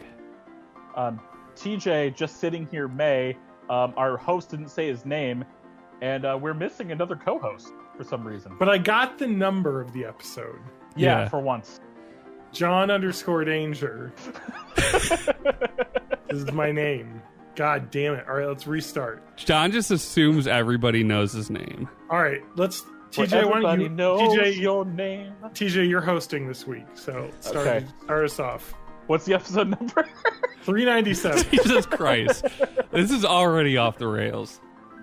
Welcome to Born in the 80s, episode 397. I am your host, TJ. God I don't damn know it, what Josh. happened, but Now you you know suddenly how it sounded like feels. you were inside of several blankets. I am inside several blankets. I don't know what You you're got really talking about. quiet, TJ, I'd say. Fuck, I'll put this... Yeah, it really I got got it. muted. I got it. I'm gonna Nope. clip this fucking thing on my lip. Well, that sounds No, I think it's really the bad. software. I think... I don't know. Did a setting change? I don't know. Oh, you sound terrible now. though. God damn it. TJ, All right. why'd you have to fuck up everything? I don't know. It's what I do. He that's- really sounds like he's coming out of a... You sound like you're in like a room full of mattresses, Yeah. and then I the didn't microphone change is it. behind like... It 12 sounds sheets of like paper. the noise suppression got cranked up to like 11 million. I turned it off. Wow, you sound really bad now. I turned this fucking thing off. Here. I would try unplugging and plugging back in your microphone. Okay. I wonder if Discord's just being really shitty now. It very well could be, but I like- wouldn't put it past it. Maybe there was like a server-side update or something. all right, we got to get levels again before we start because Testing. Am I any better? Keep talking. no. Let me Okay. just. I gotta I'm turn. I thinking gotta like turn this. off the. Oh, fuck. Sounds better, yeah. Ow. Now my Let me fucking just lip listen. hurts. All right, everyone, quiet. All right, this is John talking, and then we're gonna hear Matt and then TJ. This is Matt's third or fourth sound check. And then this is TJ not eating my microphone this time.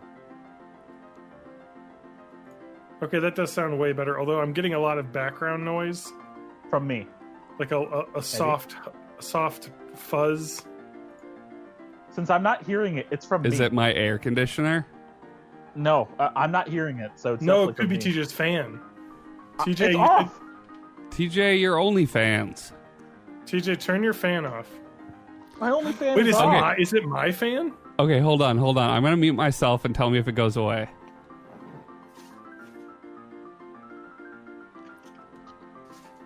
I doubt it. I doubt it went away. John. John's not listening. I turned my only fans off, and I still can hear it. Okay, I'm gonna mute myself. Tell me No, if it I'll goes mute away. me. Okay. Okay, I'm muting. Can you guys hear my fan? Yes, I can. Wow, it's blowing directly into the microphone. Would you listen, John? We're trying to solve the problem. All right. All right, mute yourself, Matt. Okay. Matt, he said you. Oh, me. Okay. Nope. TJ, mute yourself. Nope. What the fuck then? Let me mute. I'm gonna mute Well, me. I don't hear it, so as long as I don't hear it, the stream doesn't hear it. No, he's listening to it on the stream. Oh, are you? Hey, Matt. Yeah. Listen to your Twitch and listen to this. Okay, hold on. But maybe it's just my computer. Maybe I have everything Okay. turned up really high. I didn't realize you were listening on there. So let me Yeah. mute my voice. Yeah. It's you- probably my air conditioner then, because I'm muting my microphone now.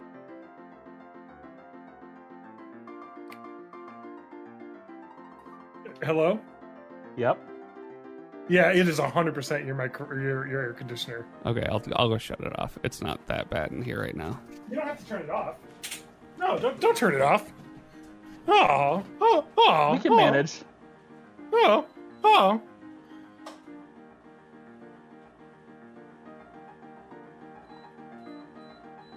I feel like I still hear it. Oh wait, he's hitting turning it buttons. up He's there. hitting buttons. Yeah. Yep, that got rid of it. It is silent now. All right, we fixed it. We fixed right, all of the issues until new ones pop up. This is John talking loud. Am I gonna blow out the mic? No, no, you're not. Nope. All right, Matt, then go, and then TJ. Hey, it's your boy Matt. And I'm not a boy because I have kids or something. All right. I'm going to turn off or go to the volume mixer and turn Discord back up and turn the Twitch all the way down so I can hear it. We all sound good. Judy Cass is asking if you have kids. Yeah, I've got 3 childs. All girl childs. 3 girls. 14, 11, and it's not August yet, so 7. 3 14, beautiful 11, grills. 7. Yes. Grill gamers. Are they grill gamers, TJ?